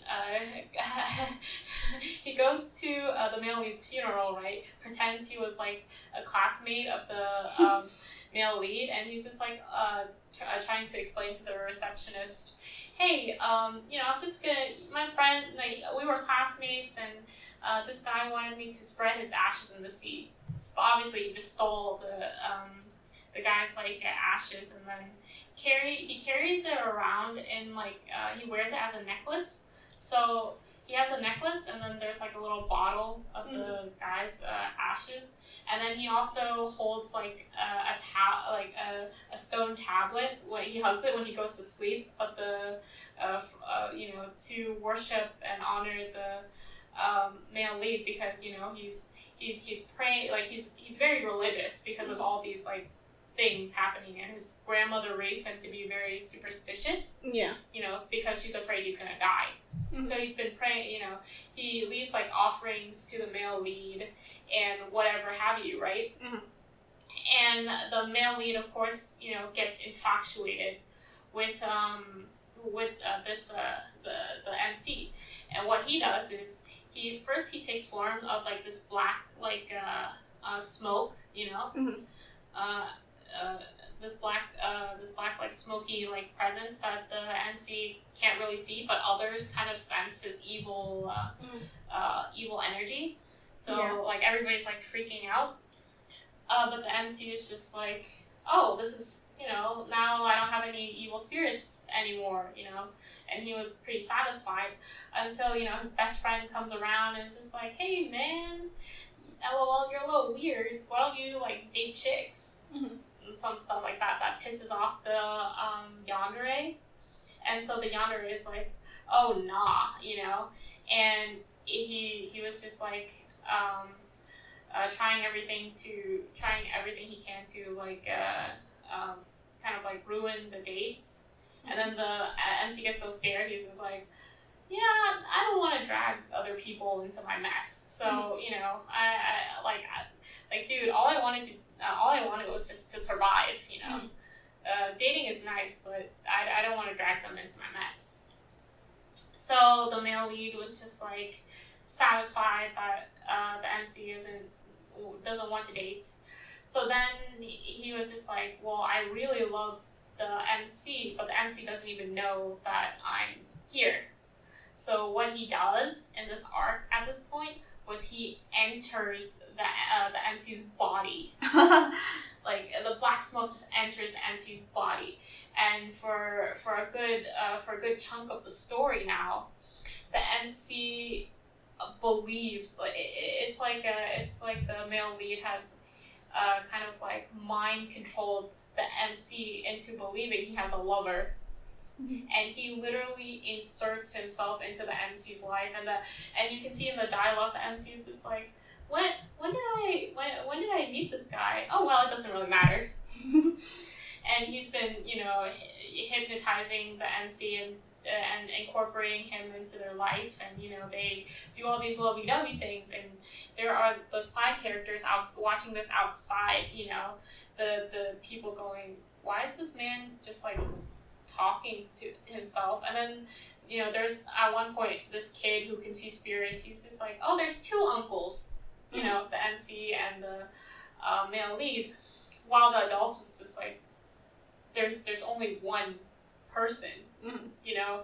And that's when the MC realizes he starts to realize the kind of like what something was wrong, you know. He starts to question it, and then this priest comes along and he's just like, all right, this is kind of weird, let me give you a talisman to kind of like get rid of this mirage. And then the MC finally snaps out of it, and he's just like, oh shit, this guy, my lover, isn't even human. He finally realizes, you know.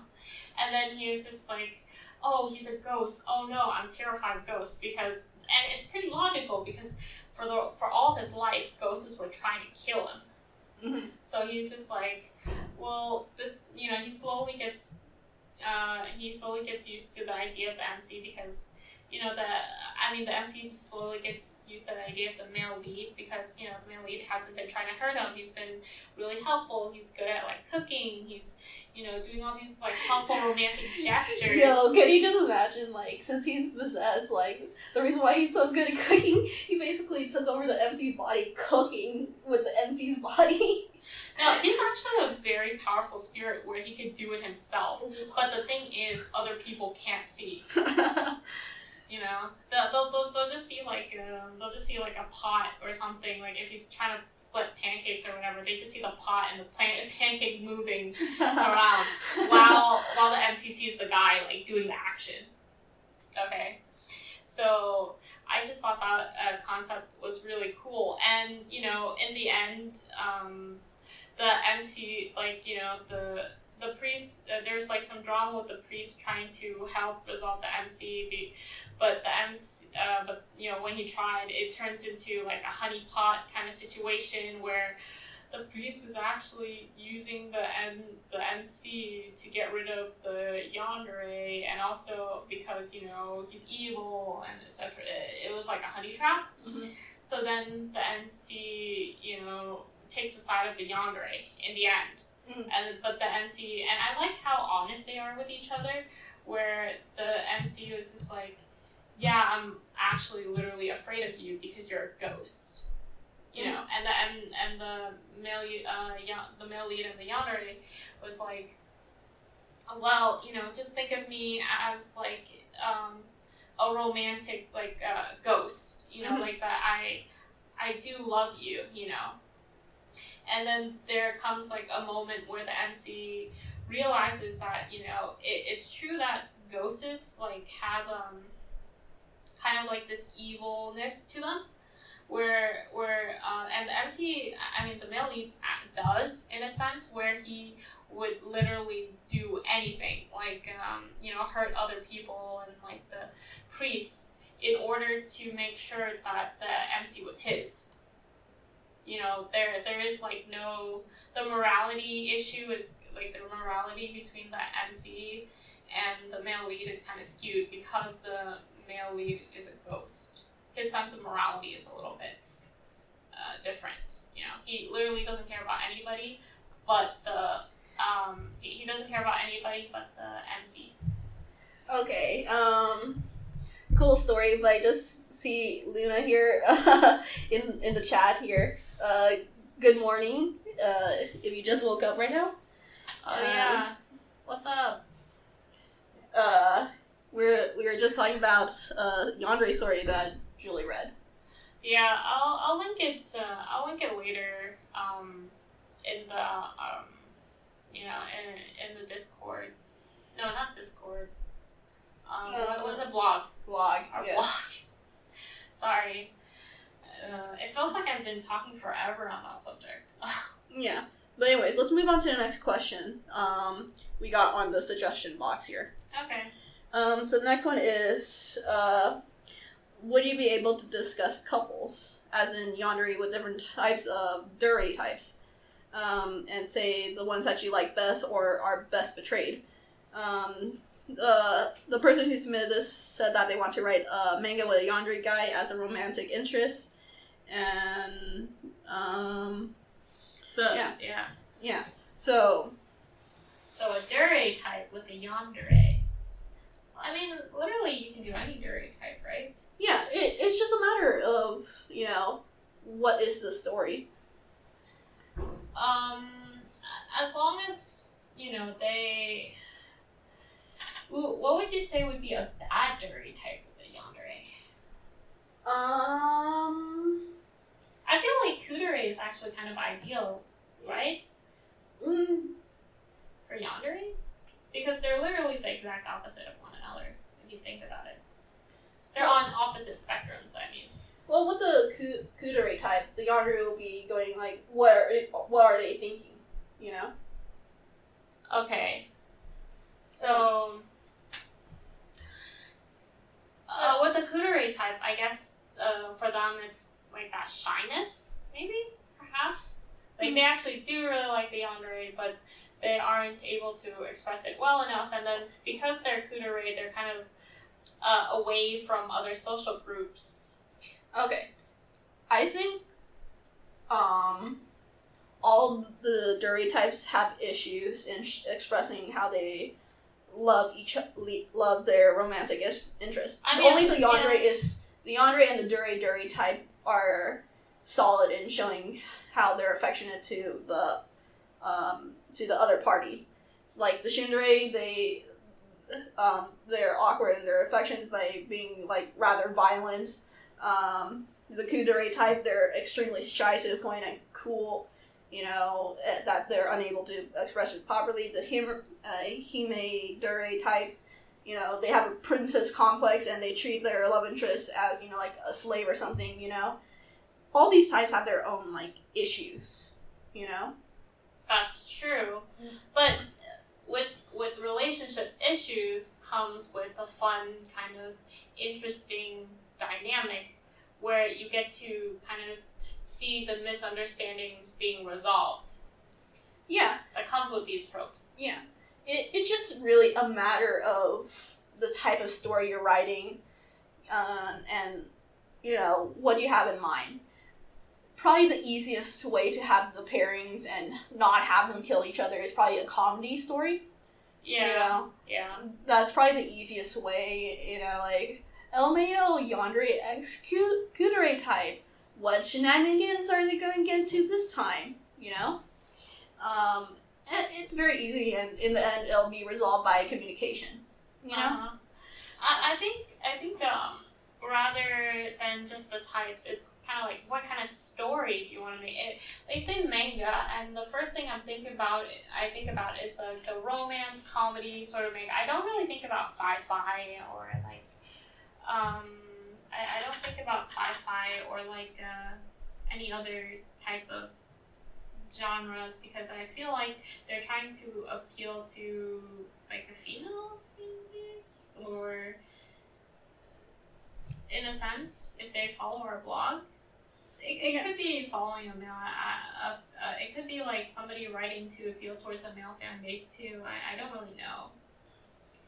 You have to consider kind of like who your audience is, like male or female first and foremost, I think. And then you have to consider like you have to consider other aspects as well. That's a good point. You know, yeah. Comedy and shoujo usually have the better endings because that's kind of what they're expected. You know. Yeah, they're supposed to be like lighthearted and fun. So. But if you're really planning to do a serious story, then you can't have the yandere being the antagonist. That's usually like the flaw here for like proper romance stories with a yandere. Usually like they have the yandere as an antagonist or the one carrying the story, you know. Yes, there's no other elements, you know, besides the yandere. Yeah, and with the story that I mentioned, the yandere wasn't the sole antagonist. Actually, he was a helper. You know, it seemed like he was an antagonist, but in actuality, he was actually helping the MC. Yeah. So it's important to note if you're trying to do a more serious story-oriented approach with a yandere and Duri type pairing, don't focus on the yandere being the villain, the catalyst to the story, or anything like that. Mm-hmm. The story should be literally plot and have the two characters being the like going through the plot. Okay, I have a fun I have a fun game we can play. So for like a comedy, shoujo, romance type of and Luna too, you guys. I want to kind of give like a fun game. So imagine like what would the plot be if you were this person and you wanted to make a fun like story comedy-esque plot of like a scenario where there's like a yandere in it and school life-ish, I guess. School life? Maybe. It doesn't have to be. Are we talking about like serious story or are we talking about comedy shoujo type bullshit? Maybe both if you have some. I have one scenario I was thinking about for kind of like the comedy shoujo school life, where the girl might be like, I don't believe in romance, you know. Oh, the classic type. Classic, very classic. Like I don't believe in romance. You know, I'm scared of being in a relationship because like I don't trust that shit, you know what I mean? Mm-hmm. And then you have the yandere who's just like very much into love and just romance, and then these two characters interact, and the yandere would always be professing his love to the MC, but the MC is just like, nah, I don't believe it. But then over time, not gonna lie, that sounds like every other shoujo. Even with or without the guy being a yandere.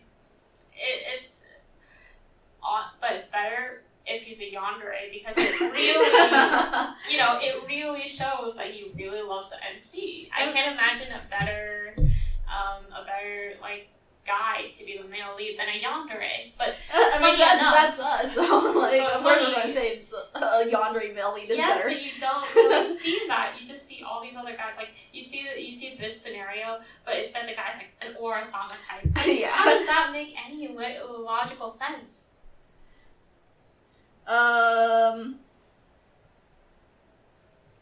Do you have a story? Are you? Wait, what? I mean, in terms of one of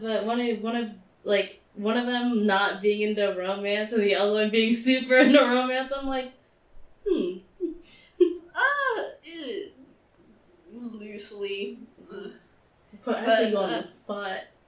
She's sweating. Okay, just to briefly touch on it, it's not that Onyx doesn't like romance. It's more of like, if we get into this like relationship issue, we're fucked. Like, like we're going to get in trouble. Right now is not the correct time, basically. But anyways, okay, so I will go back in my corner. She's very like practical. Yeah, in a practical sense of like, yeah, if we do this right now, like we're gonna like do suicide, you know. Oh, okay, that's a bit extreme. But anyways, do you have any? Well, since you gave a shoujo one, I should probably give a more serious one. Okay, and while you give your serious one, I'll think of like a serious one too. So for a more serious type, regardless of dure types, I think really, the best one to point to is like Inu X Boku, where they have like I forgot how they describe the girl, but she's kind of like a himandure. Himandure. Himandure, yeah. Yeah, like even though it's easy to do. Oh, Luna Slip said something. I was reading that one, not sure if it were a yandere or not, but the main MC is a stalker for their love interest, and the male is a stalker for the MC. It's shoujo and only has 2 chapters, but it kind of seems interesting. Oh, I think I know what she's talking about. I read this. Is it the yandere x yandere one? No. Oh, okay. Let me see if I can pull it up on my manga app because I read it recently. So how does that story actually work out, in a sense? Okay, I'm not sure if it's the same one that we're talking about, but I do remember where the MC is stalking after her crush, and then the male lead is stalking the MC. And I should emphasize that the male lead and the crush are 2 different people. Oh, ooh. So we got a stalking horse yandere. Basically, let me see if I can find it here. R.I.P. Yandere. But is it like a comedy? Even if I were to die, I wouldn't choose you, said Luna. yes, it exactly the same story. Yo, that here. doesn't sound like a that sounds kind of sad. Okay, it's this story right here. Let me write it on my phone here. I should emphasize that I read the manga. The guy isn't a yandere. Hell, I wouldn't even consider him as a stalker. It's kind of like cough. Isn't that like an incel level? Is he like an incel? Oh shit! I probably showed you the wrong one. Okay, because Yeah, my bad. Because they all look the same. I'll be real. yo, Kay is blind. I mean, yeah. Oh my god. Here we are. Okay. Oh my god. Don't show me. This app is fucking whack. We're gonna be here for like 5 minutes. Here we are. Okay, thank you, Kay. Okay, so Oh, he's a redhead, right? yeah. See, do you see why I got fucked up? Because the other story fucking redhead too. Okay. Well, on my app I only see one chapter, but Luna. But I if they do have a second chapter, I'll look for it.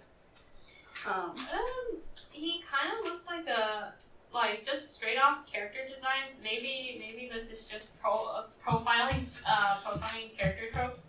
But he automatically, I don't think he's like. If I look at him aesthetically, I would think he was like a tsundere. Yeah. Is he? No. Okay. First off the bat, I don't think he's really a yandere at all. That's the reason why, like, if I noticed a yandere, I would have posted it.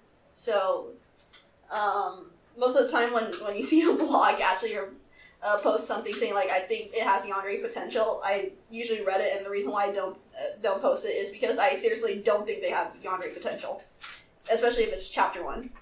But anyways, I don't really consider him as a stalker.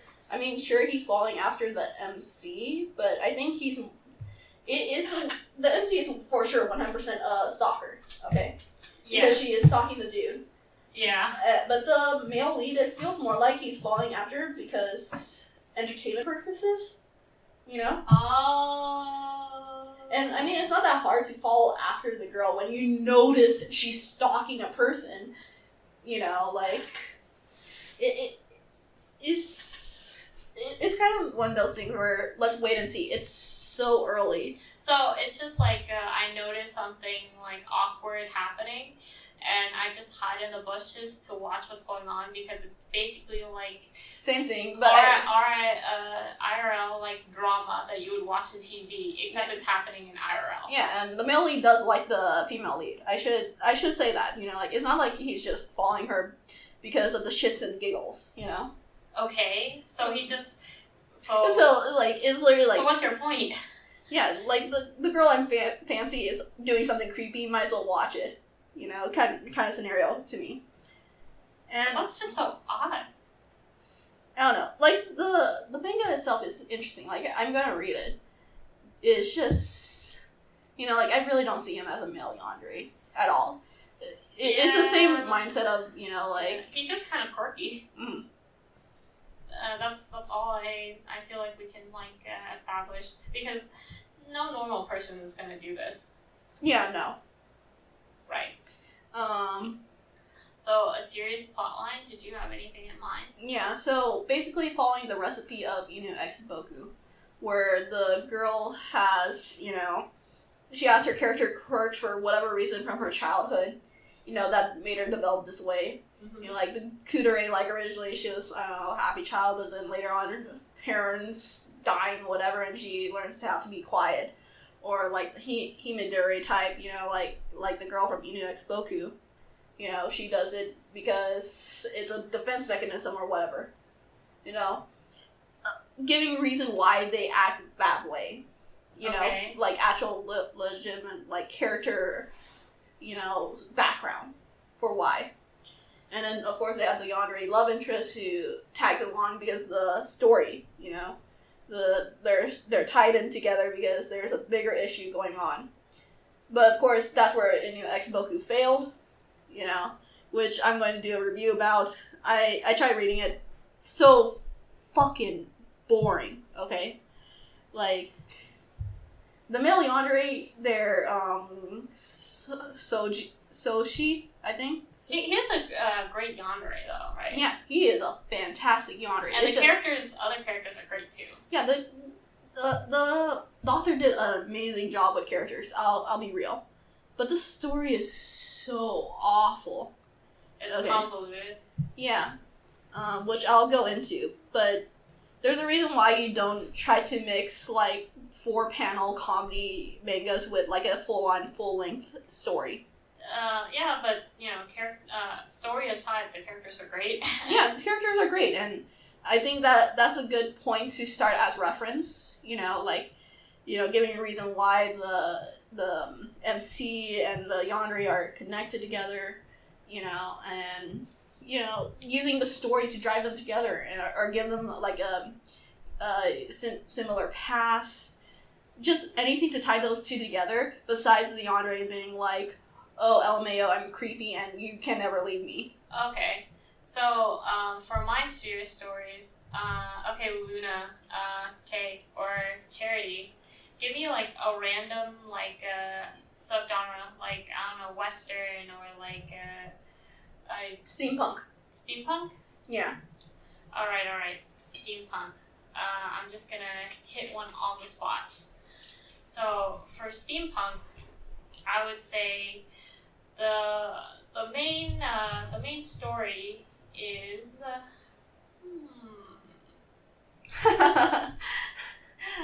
Honestly, I don't really know much about steampunk, but I'll try. Okay. So, the protagonist in the story, she aspires to be somebody, like be a career, you know. Okay. So she aspires to be this kind of like career, and let's make her like some mad scientist. She aspires to be a scientist of sorts, or inventor. Okay, what's her jury type? Honestly, I would have better luck with sci-fi. So her jury type, I'd say she's a kudere, because she's like very I don't know if kudere is appropriate, but her character is she's kind of like an awkward child, like an awkward, quirky kind of child who basically lives in her mind, because she has all these like ideas, and she doesn't really pay attention to communicate. Like she's not really good at like communication, like socializing with others, right? Mm-hmm. But you know, for one thing, if she's gonna work as a scientist, then she can develop her own sort of like projects and just does her own thing, you know, like how she wants it. But then we get the introduction of the yandere that messes up her plans of doing that. You know, it's basically like the NC kind of has like this sort of like because of her reservedness, it kind of distances herself away from others, and it kind of leaves her in an awkward situation, because she can't really communicate things, you know, and like the yandere notices that, you know, right? They start off being friends, yeah. He notices that, and then, you know, he helps her, you know, try to overcome, you know, that issue. And I think, like, in a way, it establishes their friendship and, you know, relationship. But it kind of is nice for the yandere, because he's like, oh, somebody's relying on me. You know, I want this girl to keep relying on me. And shut up, Charity. Shut up, Charity. And, you know, that's nice and all. But then once she starts to come out of her shell, that's when he starts to become like, oh no, she's like, she won't need me anymore, because like she's going to overcome this issue by herself.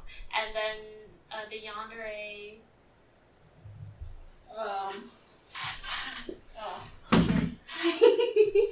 and then sorry, somebody just like passed by. So we're in a bit of a recording studio. Fun fact. Yeah. Charity's pretty popular. Okay, can we quick time out. When I was getting your water, I saw him walking with the girl. I made eye contact. I purposely ran up here. I hate it. That's why I was like crouching and trying not to show my face. And then he saw me and I was Who was that? Coworker. Oh, ooh. Yeah, that's what I was like. Ooh, okay, that's awkward. I mean, he's fine, but whatever. But to continue with this discussion, yes. I guess I want to say that you get to this part where is the yandere going to be redeemable, in that he tries his best to kind of like support the NC, but also makes his feelings known, you know? Mm-hmm. Or is he going to take a more darker approach and make it and spread like false rumors or lies, or try to make everybody go against the NC, so that she feels ostracized and then has to rely on him again. And there's like two ways you can go with this here. So Luna decided to give Charity's McDonald's worker AU a spin here. I'm so happy. By saying, McDonald's worker AU. The yandere tries to impress their love interest as a McDonald's worker and attempts to poison other people's stuff to get off work, but McDonald's food is so low quality that it always fails. I mean, you're not wrong with that. I can see that as a straight up comedy. honestly, what if one of the customers I think there's one what if there's one instance where he was gonna poison the food, like normal, until his crush from school or something walks in, and she's the one that's getting the order, and then he's just like, oh no, I gotta stop this, and then cue a comedic scene, and falls flat on his face, and he thinks he ruined his chance with the girl, but she finds him hilarious, and then yeah. So those are a bunch of ideas, mostly focusing on jury types. I hope that answered, that person's question. Yeah, and you can really have fun with it. As long as, the yandere is a yandere, and the story is kind of like how, is interesting. Yeah, and once again, I posted the suggestion box in chat for anyone who wants to toss in a question, or you can just ask it here in chat. Yeah, that's fine too, actually. And for honorable mentions, we did have in our inbox, in our suggestion box, yanderes in media. I really don't know how to answer that. That's a really vague question, so I guess this is it, us talking about yanderes. So yeah, and when we were testing out the inbox, Kay was just like, all right, type something, and then I said, Kay, give me some food.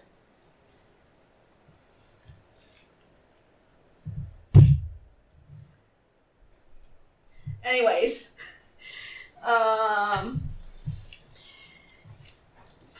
what else to talk about? So on our handy dandy list here, let's talk about writing styles. Let's broach onto the topic of writing tips yet again. Oh yes, writing styles. So it's a no-brainer to know that writing styles very, very vital to a story and how to deliver a message. Okay, to how do you tell your story, and it's kind of like in a way the author's signature in a sense too.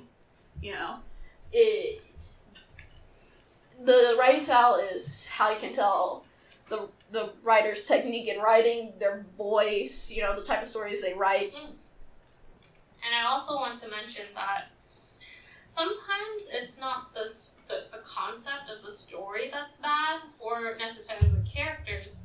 It's how you deliver it through your writing style that makes a huge difference on whether the story might be good or, might not be as good, to be honest. Yeah. And writing styles are usually, you can probably compare them to legitimate writing styles. So some people have that very flowery type, lots of description, that's how they write. Or some of them are straight to the point, some of them write it like it's a script, And like I said, different writing styles. But sometimes there's the good, the bad, and the ugly when it comes to them. Some writing styles are just plain bad technique, And what do you necessarily mean by bad technique? Usually the ones that don't...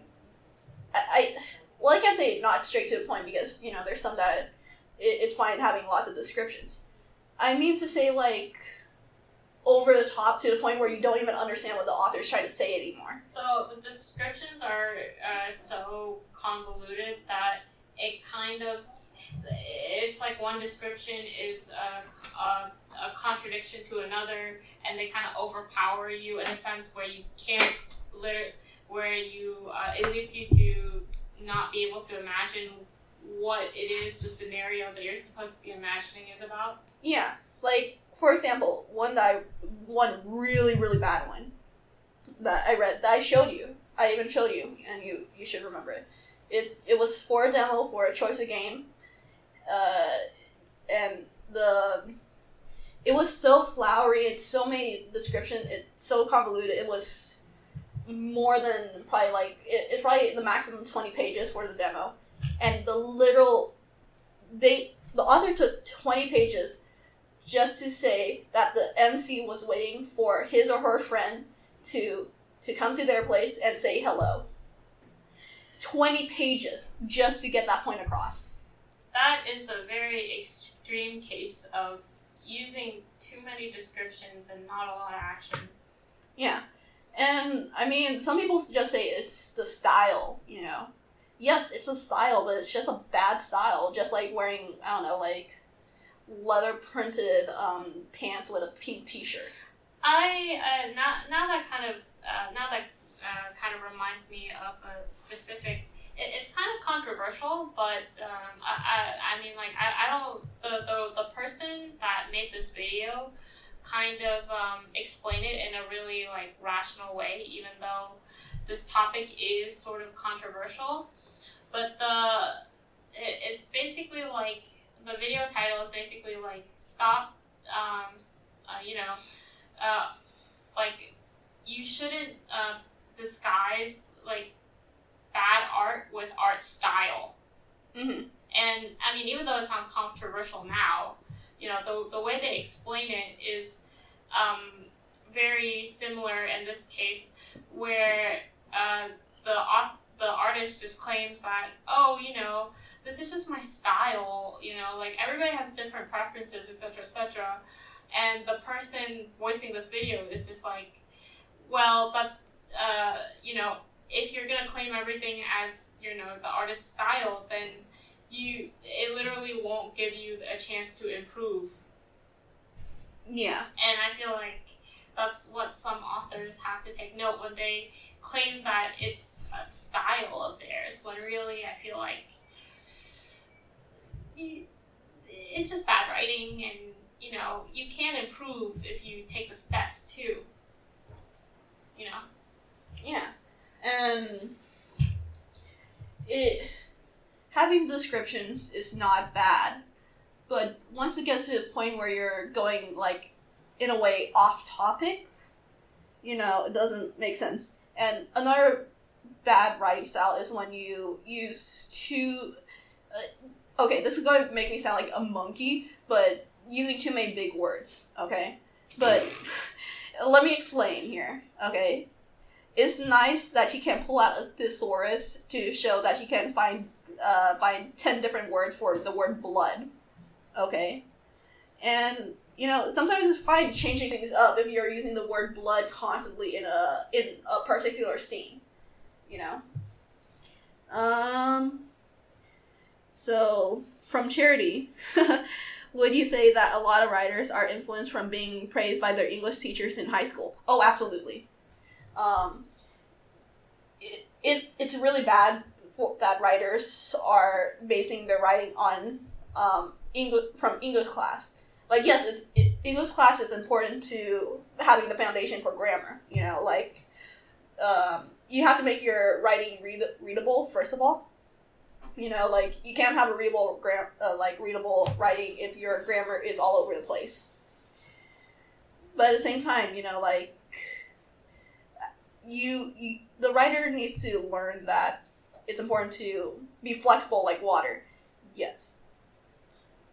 I kind of like have a slightly different opinion. I feel like your vocabulary should match with the vocabulary you use on a day-to-day basis, because that makes it feel more natural.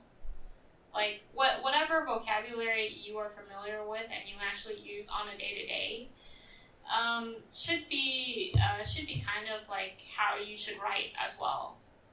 Yeah. Taking out the thesaurus is fine once in a while to find a different word for blood if you're using the word so many times in a scene. But don't do it. Don't make yourself look like a complete pretentious ass and making the reader go out of their way to Google certain words because you're using something so out of the blue, you know? I mean, I feel like that's fine, you know. Some people's vocabulary is more developed than others, but it's not, you know, that aspect that I feel like we're complaining about. It's more of because, you know, if your vocabulary is complicated then already and you use it day to day, then you shouldn't change it just to kind of like for others, you know. I feel like it's just when you purposely go out of your way to kind of do it, is that's when the problem begins, because people don't really know how to tone it down, and they just go like all ham. Yeah. And sometimes they don't even know what they're, and sometimes the words that they use, they are not even correct. Yeah, and sometimes, like, the word is a proper variation of the word that they're replacing, but it's not in the good context to use it, you know? Because the reason why? Because they don't use these words themselves. And sometimes it's important to remember who is your audience as well. If you're doing it for general audience, you should not be writing this like you're writing a thesis paper.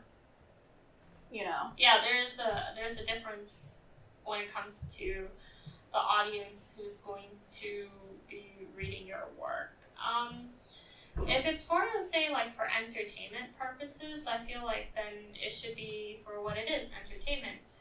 You shouldn't be really making, you know, like, if it's entertainment purpose, don't make it out like it's an essay. Yeah, I mean, I've never really read any books that are like essays, because that's kind of weird. They're mostly, I've just noticed, like, the problems where either with teen novels and to, like, you know, more specifically speaking, they're kind of just, they go off on details, and the characters are so overly, they emote like so much over the littlest things that could easily be solved if they thought rationally. But I mean, that's just appealing. But, you know, in a sense, I don't find those type of stories appealing. But in a sense, they might appeal to a younger audience where they emote more. Mm-hmm. So, you know, and that's probably what writers are trying to do. They're trying to target those audience. So, you know your audience. Yeah. And completely off topic, I'm just going to say this out loud. Regardless of audience, thesis papers are really bad writing. I mean, it's not that it's bad writing, it's just not made for entertainment. It's just for as it is. I know, but even when you're trying to get it from an educational standpoint, at that point, you know, like, you're not even understanding what they're trying to educate you on. Well, I have a different opinion on that matter. For thesis, like, arguments and stuff like that, they really want you, like, they're trying to develop you in a way where you know, like, the purpose, the general purpose of thesis is so that you yourself know how to engage in, like, debates where you have solid proof and multiple examples, you know, to show your case. But TBH, when I get into, like, debates with people IRL, it seems like they don't even know how to do that. Like, they don't really address some of the issues that that I mentioned sometimes, and they just kind of, like, dodge it completely and start a new topic. Yeah. So, in theory, theses are supposed to help with that, but, you know, why are people the way they are sometimes? Okay, so we got 10 minutes left before the end of the live stream here. Yep. Sorry, it was just about me ranting. Well, I think we talked about some pretty solid topics here. For people who are just joining, or, you know, who regret missing out, thankfully, okay, this time around, we actually recorded the live stream, and we're going to post it on YouTube and post it on our blog as well. So don't worry, you'll get to rewatch everything that we talked about. Preferably when you're doing something, because listening to us for 3 hours, even I can't imagine how painful this must be. But let's check our thing to see if anybody sent us any questions or something. Let's So if we like need to answer it or anything. Nope.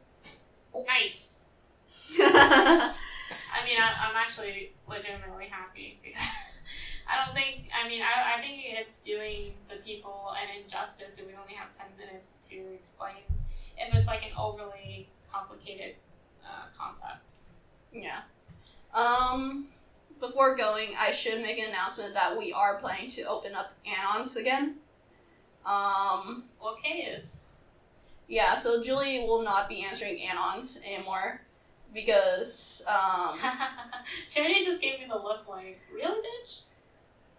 okay, so truth be told, how should I explain this? I don't know. You take the wheel. Okay, so the reason why we originally closed Anons was because we're tired of getting repeat questions or thoughtless questions. You know? There's no stupid questions, but there are thoughtless ones. And so we closed them because we're hoping that will cause people to be more thoughtful about the questions that they're going to ask us.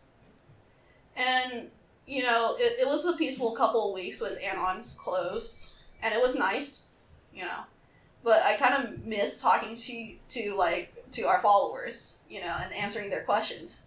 Because I know they have, like, most people actually do ask some interesting questions. Yeah, you do get, fair enough, you do get those people who ask, like, very interesting questions. But then we got people who don't really bother in checking the master lists. And, you know, like, we'll wake up to, like, 8 Anons, and, like, more than half of them are just repeat questions. And that's basically what we're trying to weed out here.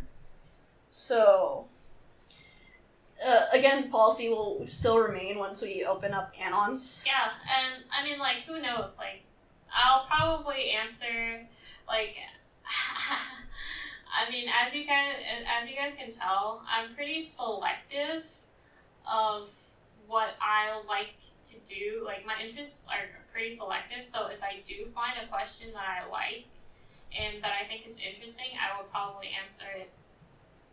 Pretty much nothing really changed then with us reopening Anons, with me answering most of the questions. Yeah, but this time we've firmly established the rule that you get to deal with the BS. Oh my god.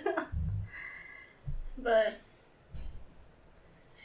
don't worry, Luna. Like I said, we'll be posting the video on YouTube that you can rewatch. Yeah, no worries. And you know, you always have our blog to ask us any questions. You know, I mean, like, Luna, your questions are pretty good. Yeah, they're pretty good. Can't say about the others. Oh, they come and go. Yeah. But anyways, got 5 minutes left here. So. Okay.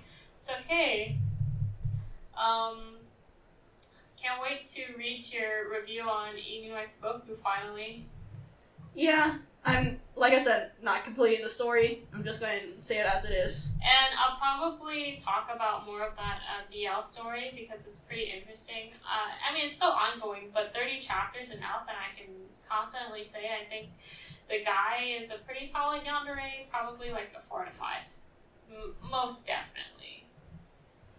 So I'll be doing a little review on that, which is kind of nice because honestly, we've been kind of in a yandere rut lately. Yeah. Where the media that we consume isn't like we haven't been consuming a lot of yandere media, and I think that's some of the main purpose why Kate wants to open Anons again in order to kind of like get those suggestions in for us.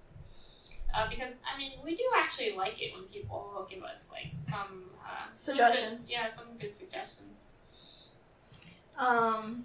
But yeah, so we're kind of in the dry spell, so that kind of like hopefully the story can reawaken my dry spell and kind of get me into consuming more yandere. Well, another thing that is like putting us in this dry spot is that these stories have either A, just begun, or B, still ongoing, so we can't give like a firm answer if if the character is a yandere or not. I mean, we can't tell if they're a yandere based on chapter 1.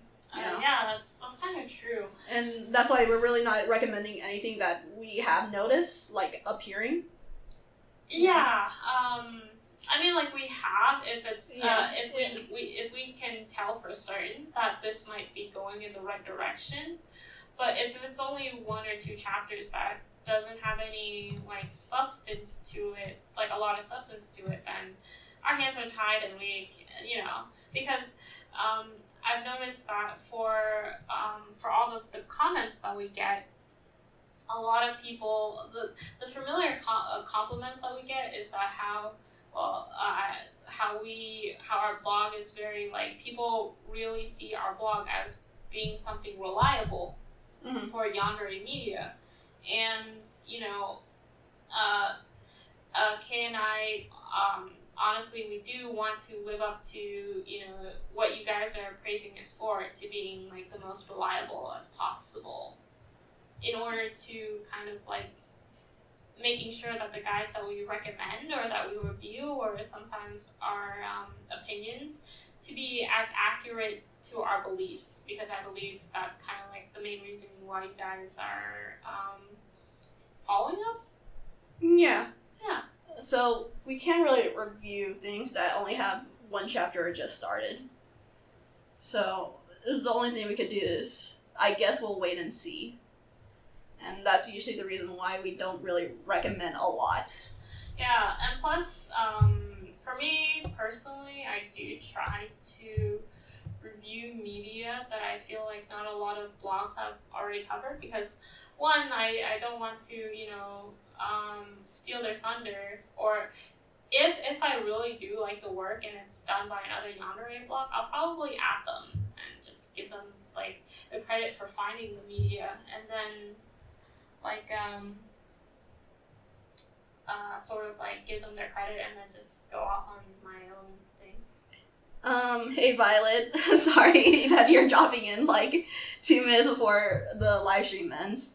But, don't worry, you can actually rewatch the live stream, because we actually turned on recording this time. So, Honestly, so you can rewatch it if you want, skip around. Yeah, because we do go on a lot of Tangents. tangents, because we are opinionated. For better or worse, we're opinionated.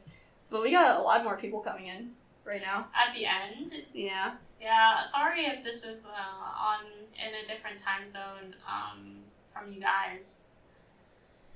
I mean, we could we could probably push it for an hour, get the additional time if you want. Oh, you want to continue for an hour?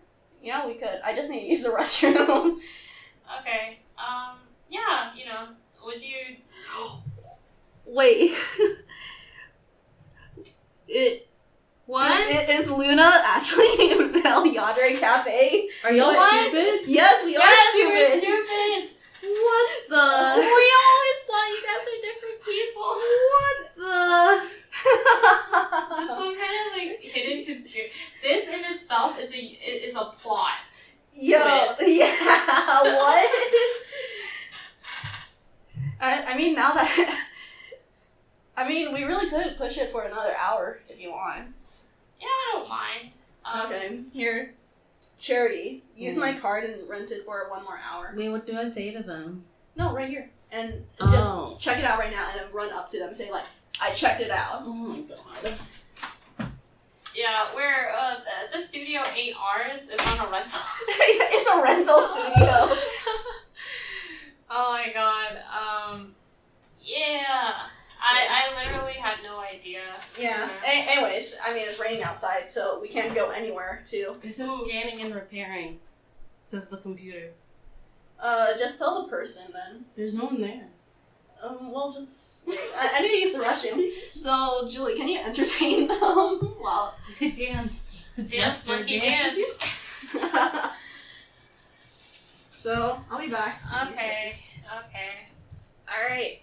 So it's just you guys and me.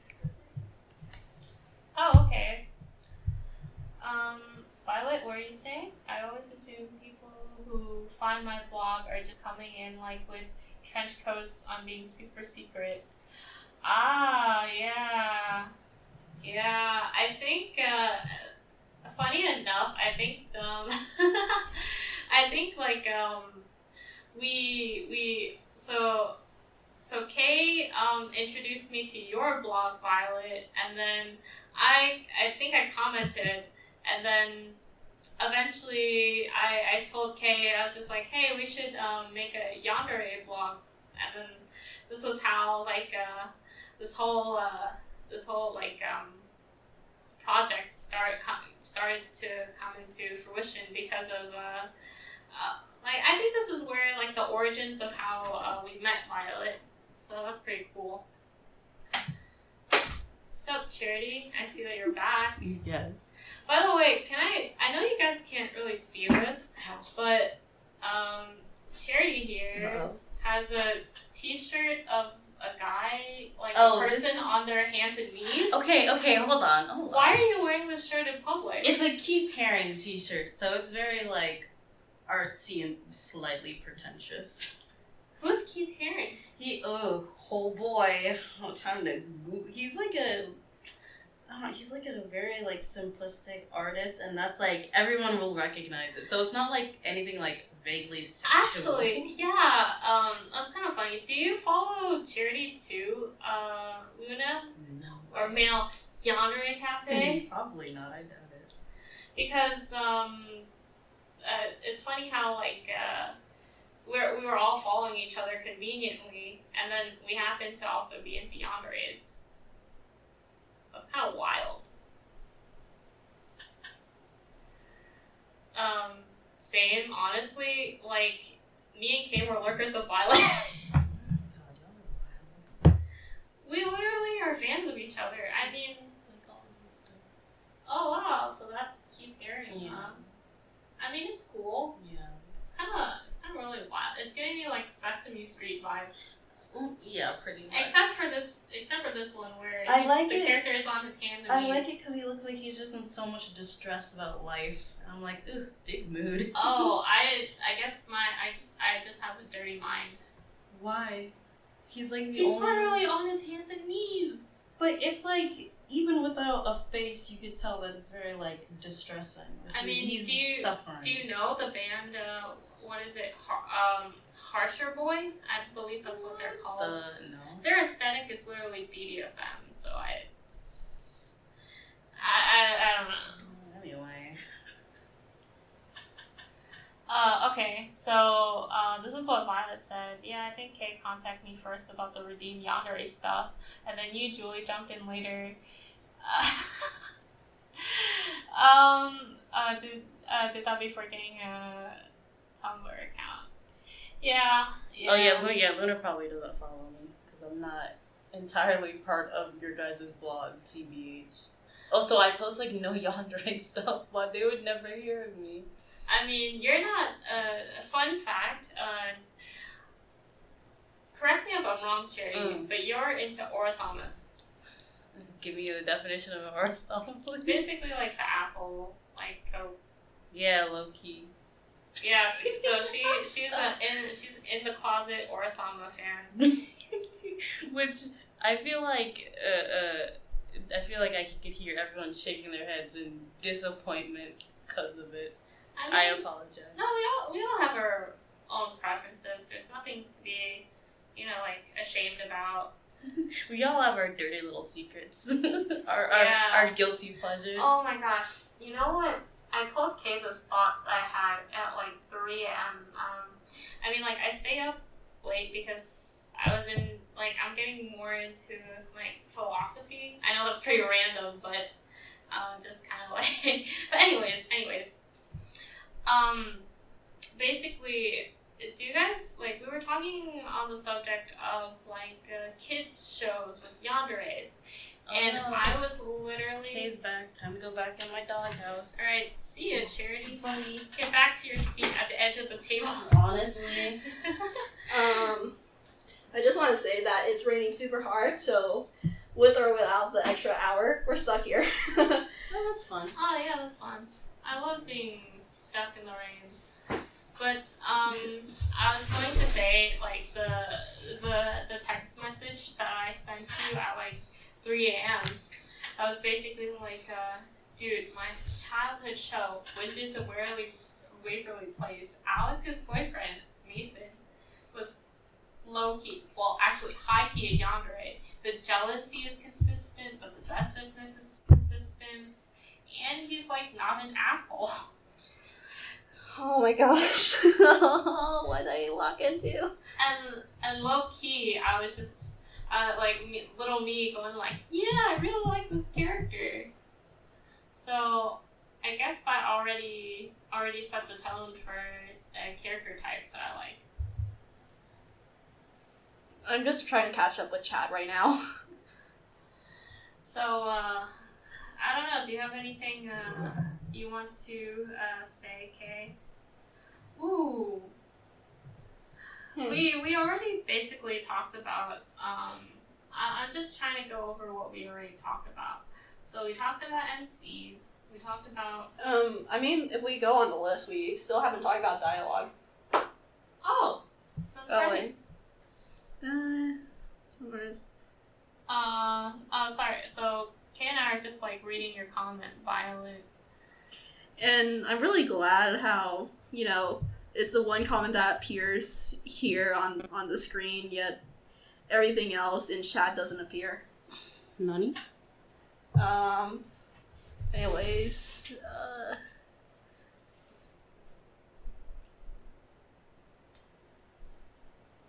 yeah, chat is super delayed. There's like at least a minute or two behind. Yep.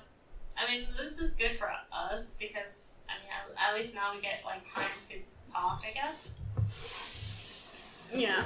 But speaking of topics, you want to talk about dialogue in the context of writing style? Yeah. So, what do you notice about the dialogue? Is it like stiff, unnatural? well, that's just stories in general. Most of the time, they're pretty stiff.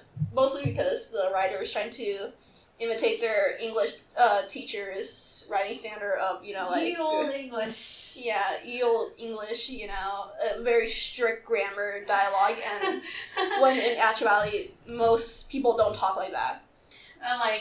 For example, thy maiden, I want to lock thee up in a cage. The old Yandere story. Oh my god. I'm just kidding.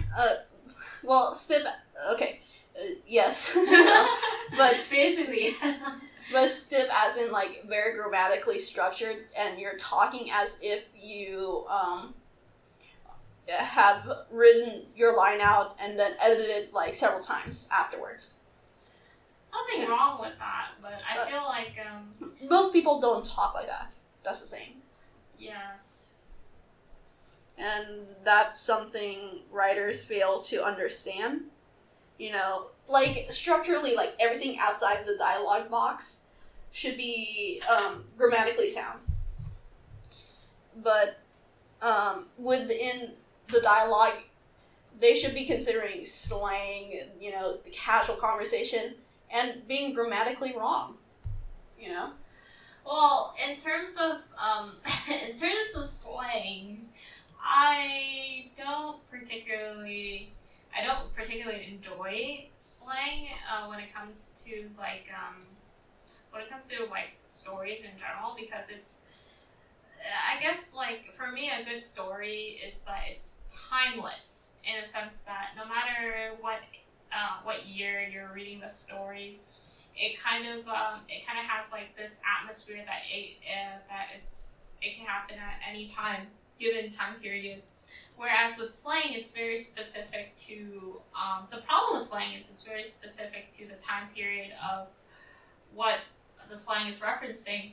So, you know, like with a really good author like Stephen King, the way he writes, you can tell that the era, it's really set to like 1970s to like 1980s, like a really old era, like and it's never really like 2019.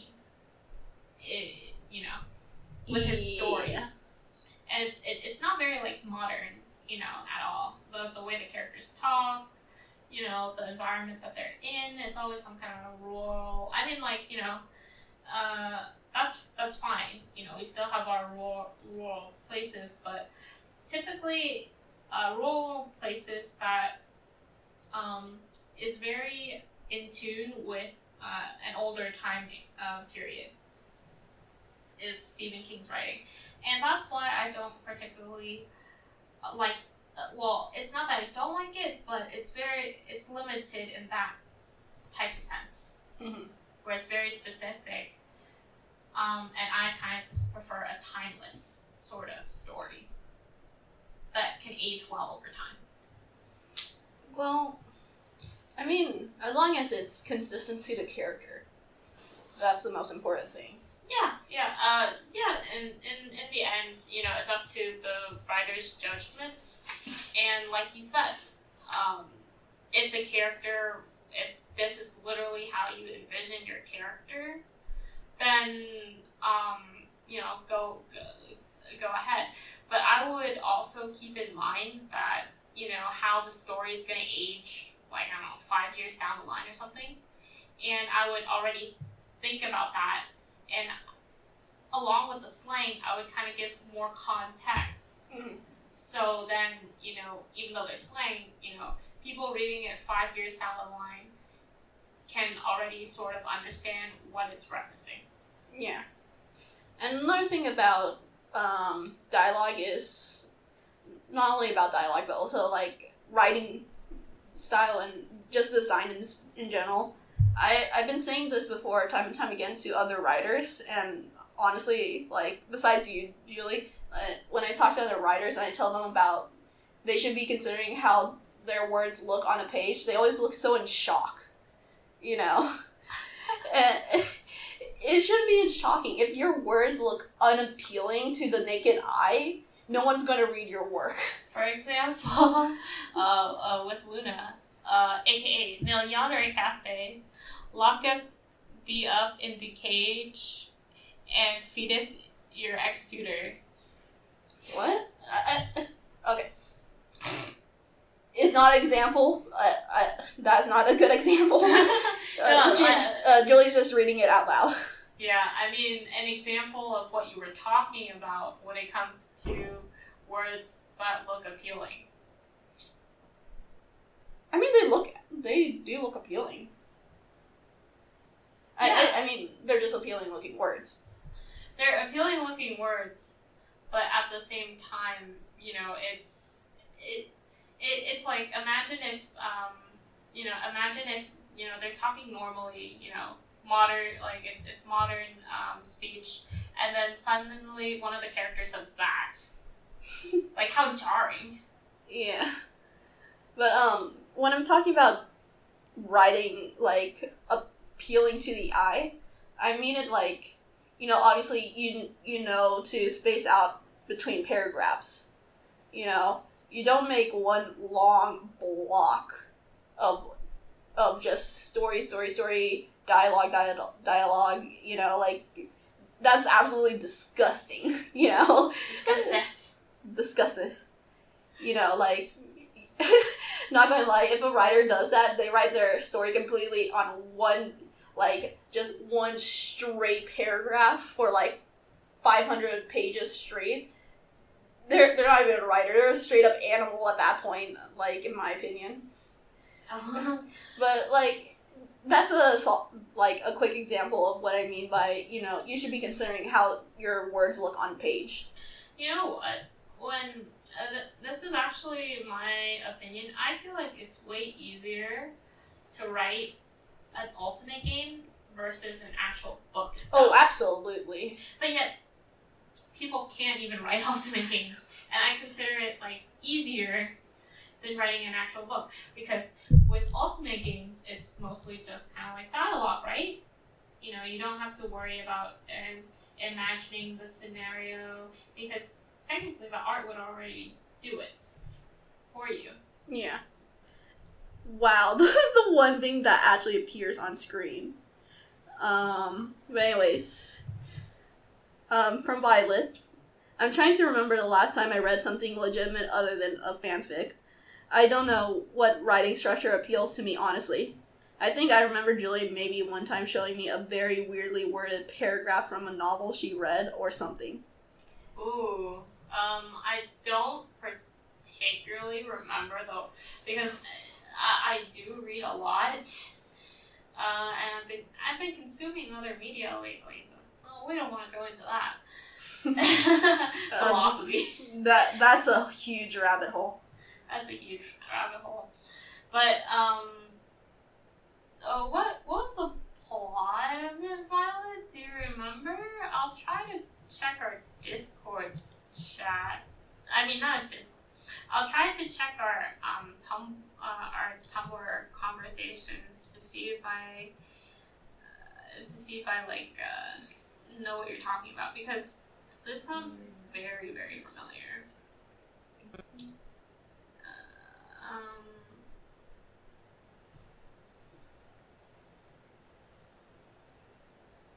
She says, I'm remembering Sargassum and Woman with Mental Illness. Oh, it's Wide Sargasso Sea by Jean Reese. I believe that was the author's name. Yeah. The way the author kind of words things in this particular book, the reason why it's worded like that was because, I can even remember this. The book was published in 1935, around the 1930s. So you can imagine the like the type of writing style, and it's not even like an original well, it is an original concept, but the characters in the novel is not. It's like a prehistoric fan fiction from the original book, Jane Eyre. Oh, I remember this now. Yeah, we had to read it for English class. Well, I didn't. Well, I did because I was in like IB. I just remember you talking about this during lunchtime. Yeah, it was. Did I say positive things about it or negative? I don't remember. You said positive things, but I think you like it because it's so wild in a sense that it's a ancient fan fiction. Honestly, yeah, and the reason why is the reason why I liked it so much was the fan fiction was actually even I consider it better than the original book, Jane Eyre, and that was written in like the 1800s, mind you. Or the weird one? What is the weird one? I'm gonna try to scroll in our, scroll in our chat to see if I can find it.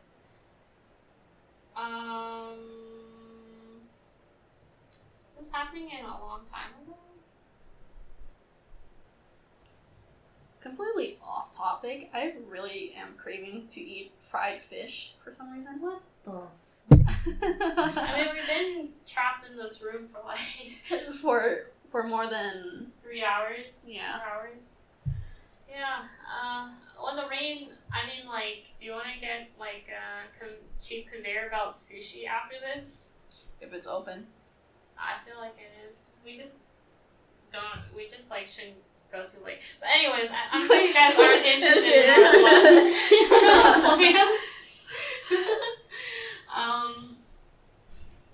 So, yeah, no, I'm really trying to scroll up here. Oh, I think I maybe.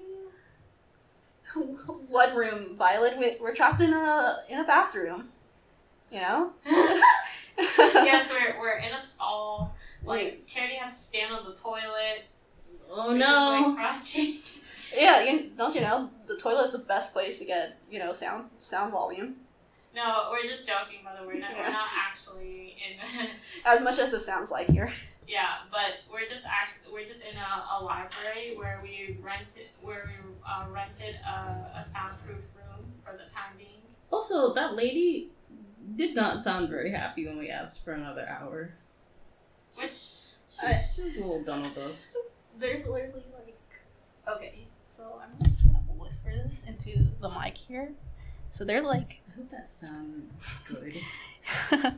There's 3 other rooms that are empty, and they got angry at us. So yeah, I hope you like my ASMR right now. Wait, when do they close the library? Do you know? God only knows. I think it's 8. Probably. I mean, she would have told us. She would have get the fuck out.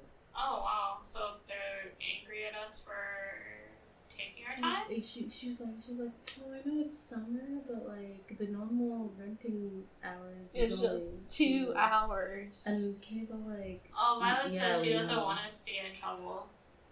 Don't worry. No, we'll end up being hated in one way or another. Just know it's an empty building besides the workers. empty fucking library. Yeah, there's literally no one else here but us. I think we ruined their plans to leave early or something. Could that be? Maybe. I don't know. But anyways,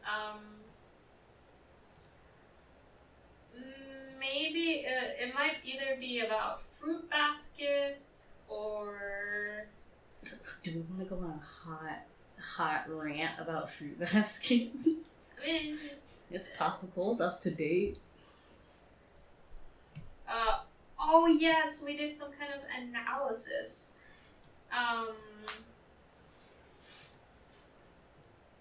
So the whole asshole yandere trope. I think a yandere a story concept where the yandere is pretending to be an asshole, so then the girl pays attention to him so he can get the girl in the end, but he doesn't want to be an asshole. This is Fruit Basket, right? No, this isn't Fruit Basket. This is just a story concept from our conversations. I know that's not what you mean. Why did you make little Julie move? That was so weird. I can make them move. Oh my god. We're not just confined to this tiny stall, okay, Charity? This is the definition of insanity. I'm losing it, dude. I've been silent for 3 hours. I mean, fucking dying. You're more than welcome to talk. Yeah. Come sit near the mic.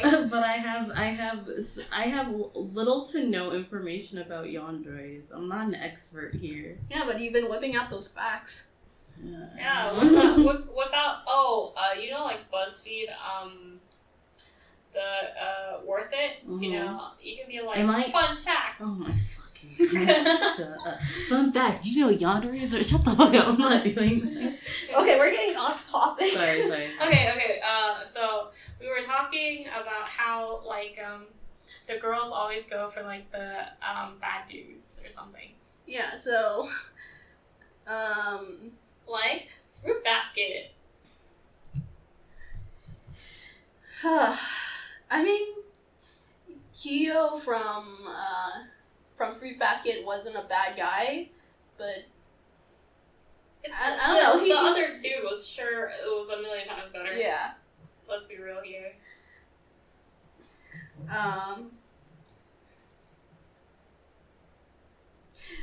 Okay, I'm getting distracted by moving the character. Anyways, moving characters, ha ha ha ha, fun. It's like your primate brain just activated, and now you're just getting distracted. So, I never got to finish my tangent on dialogue and the look of it. You want to go back to dialogue now? Well, I mean, you choose a topic at this point. Fruit Basket. No, just go back to dialogue, I guess. There's not much to say about Fruit Basket other than she ended up with the wrong guy, and the story's kind of fucked. I mean, the MC's kind of fucked, but that's just my opinion. She's one of the better like doormat MCs, but she's a better quality doormat. Yeah, you know, like they instead of going to the Dollar Tree for this one, they went to Target. No, not Target. Target. Target, okay. Ooh. Well, don't mind me. I'm just adding a change of scenery here. So, what is it that you want to talk about with dialogue? It goes back to design, because I just remember like that one person's writing from what you call it, it's like straight up dialogue, just quick, even though it's in the design of like a legitimate story. It looks more like a script than, you know, like an actual story. Oh, are you talking about the original story I showed you with my Discord? Yeah.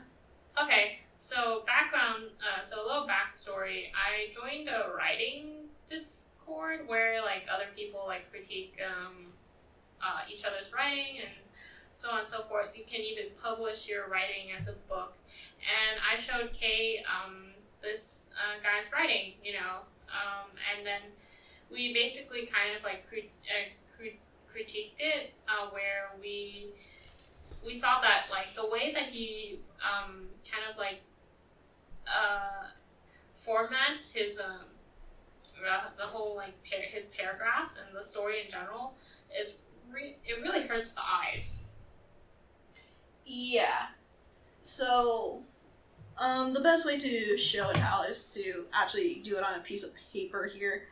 So, give me a moment as I proceed to give an example of how it looks like here. So,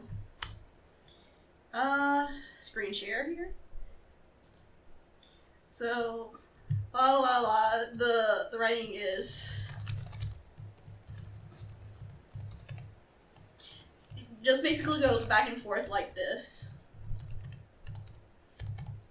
And this is just the entire story for the next 2 pages of just dialogue like this. Yes. And it's just 2 characters going back and forth. And it looked awful. There wasn't even any space in between. It was just straight up like this. And it's just legitimately bad design. At that point, a better design would be a script. Yeah, just make it a script. So this is kind of like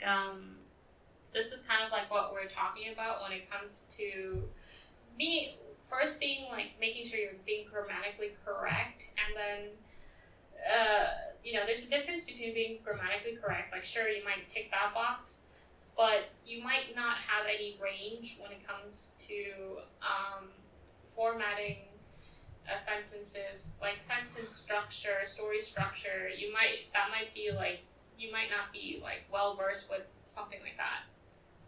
Yeah, and if it was a straight up script, this would have been fine. Right.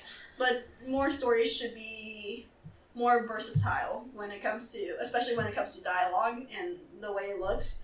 So it should be like, after writing a bunch, like a straight up paragraph afterwards, you know, like this times 5, you know, and that's a paragraph. And then it'll be huge chunk beginning, and then followed up like a mini paragraph for just some details, 3, and then you can have the singular 1, and then straight up just dialogue bubble, where we already establish who's the character and their talking speech, how they speak, you know, and it's not hard to pick up, you know, even without the who said what, you know for a fact that it's, you know, John saying this, you know, this is John, but based on context clues, you already know it. So this would be a more ideal way, but just doing writing like this, it doesn't look great. And, like, structurally, like, for a story, it's not great either. Because with writing, you have to keep in mind of what you, like, how you tell the story is, that's what me and Kay have been saying earlier. How you tell the story is probably one of the most important aspects to having, the plot down itself.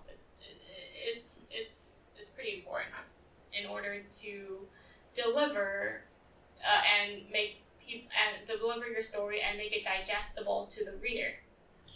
Yeah, Violet, that's correct. You don't need to make a new paragraph for every dialogue sentence, as long as it's the same person speaking. Yes. If the same person is speaking, you don't need to change it around or anything like that.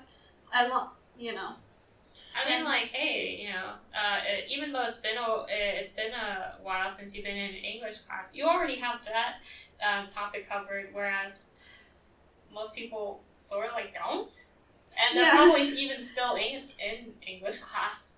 Yeah, so you're ahead of the race here. So yeah, you guys are already ahead of the game, but that's what is to be expected when us three we write like a lot of like analytical posts. So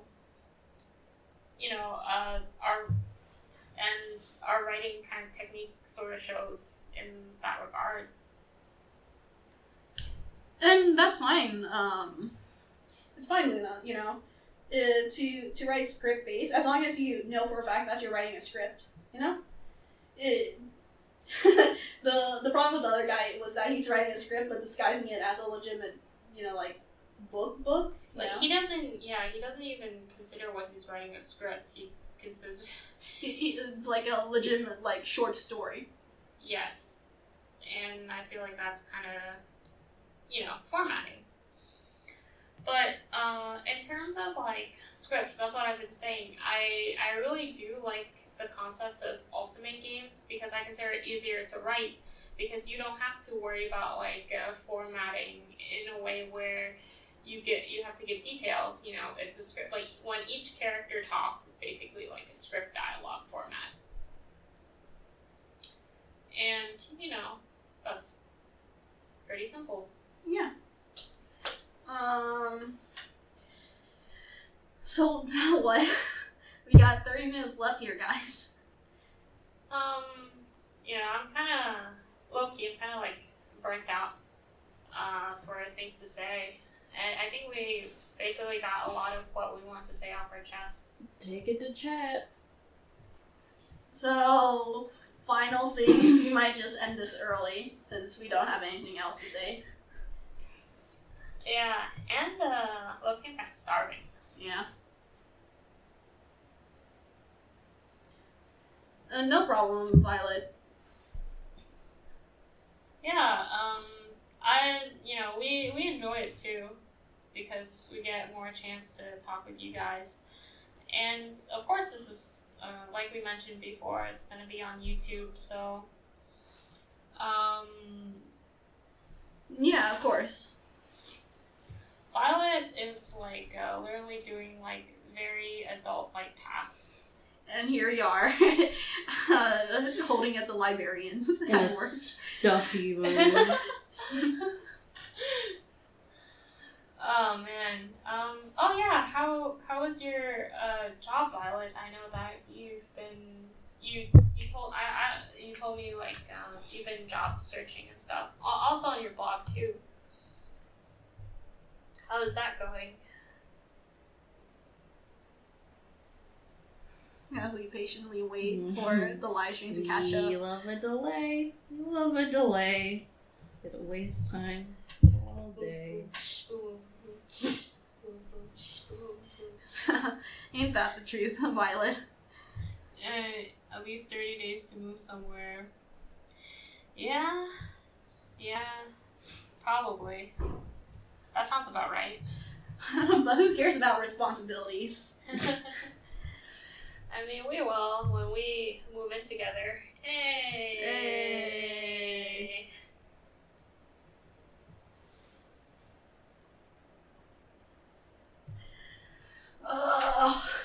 So, anything else before we leave? I don't know. Just remember, guys. Story. Or just say thank you. Oh, Oh yeah, Thank that too. you. Huh? Oh my god. Why was I supposed to remind you guys about that? listen, we're starving. Okay. Listen, we're working. It's near the end of the live stream. We're working on our 2 last brain cells. You know, and the rest of our brain cells kind of died off. Okay, say thank you, say that you're grateful, yada yada yada. Thank you for the 5 people who dropped in. I hope you enjoyed our digging around in the last couple of moments before we inevitably kill off the live stream and die from the internet. Yes, and also Charity, would you like to be our PR person when we make a company? Me a PR person? You're so funny. We do have our faults in that we do get overly opinionated or emotional when they're, and maybe that might not be as much of a diplomatic move as we should probably do.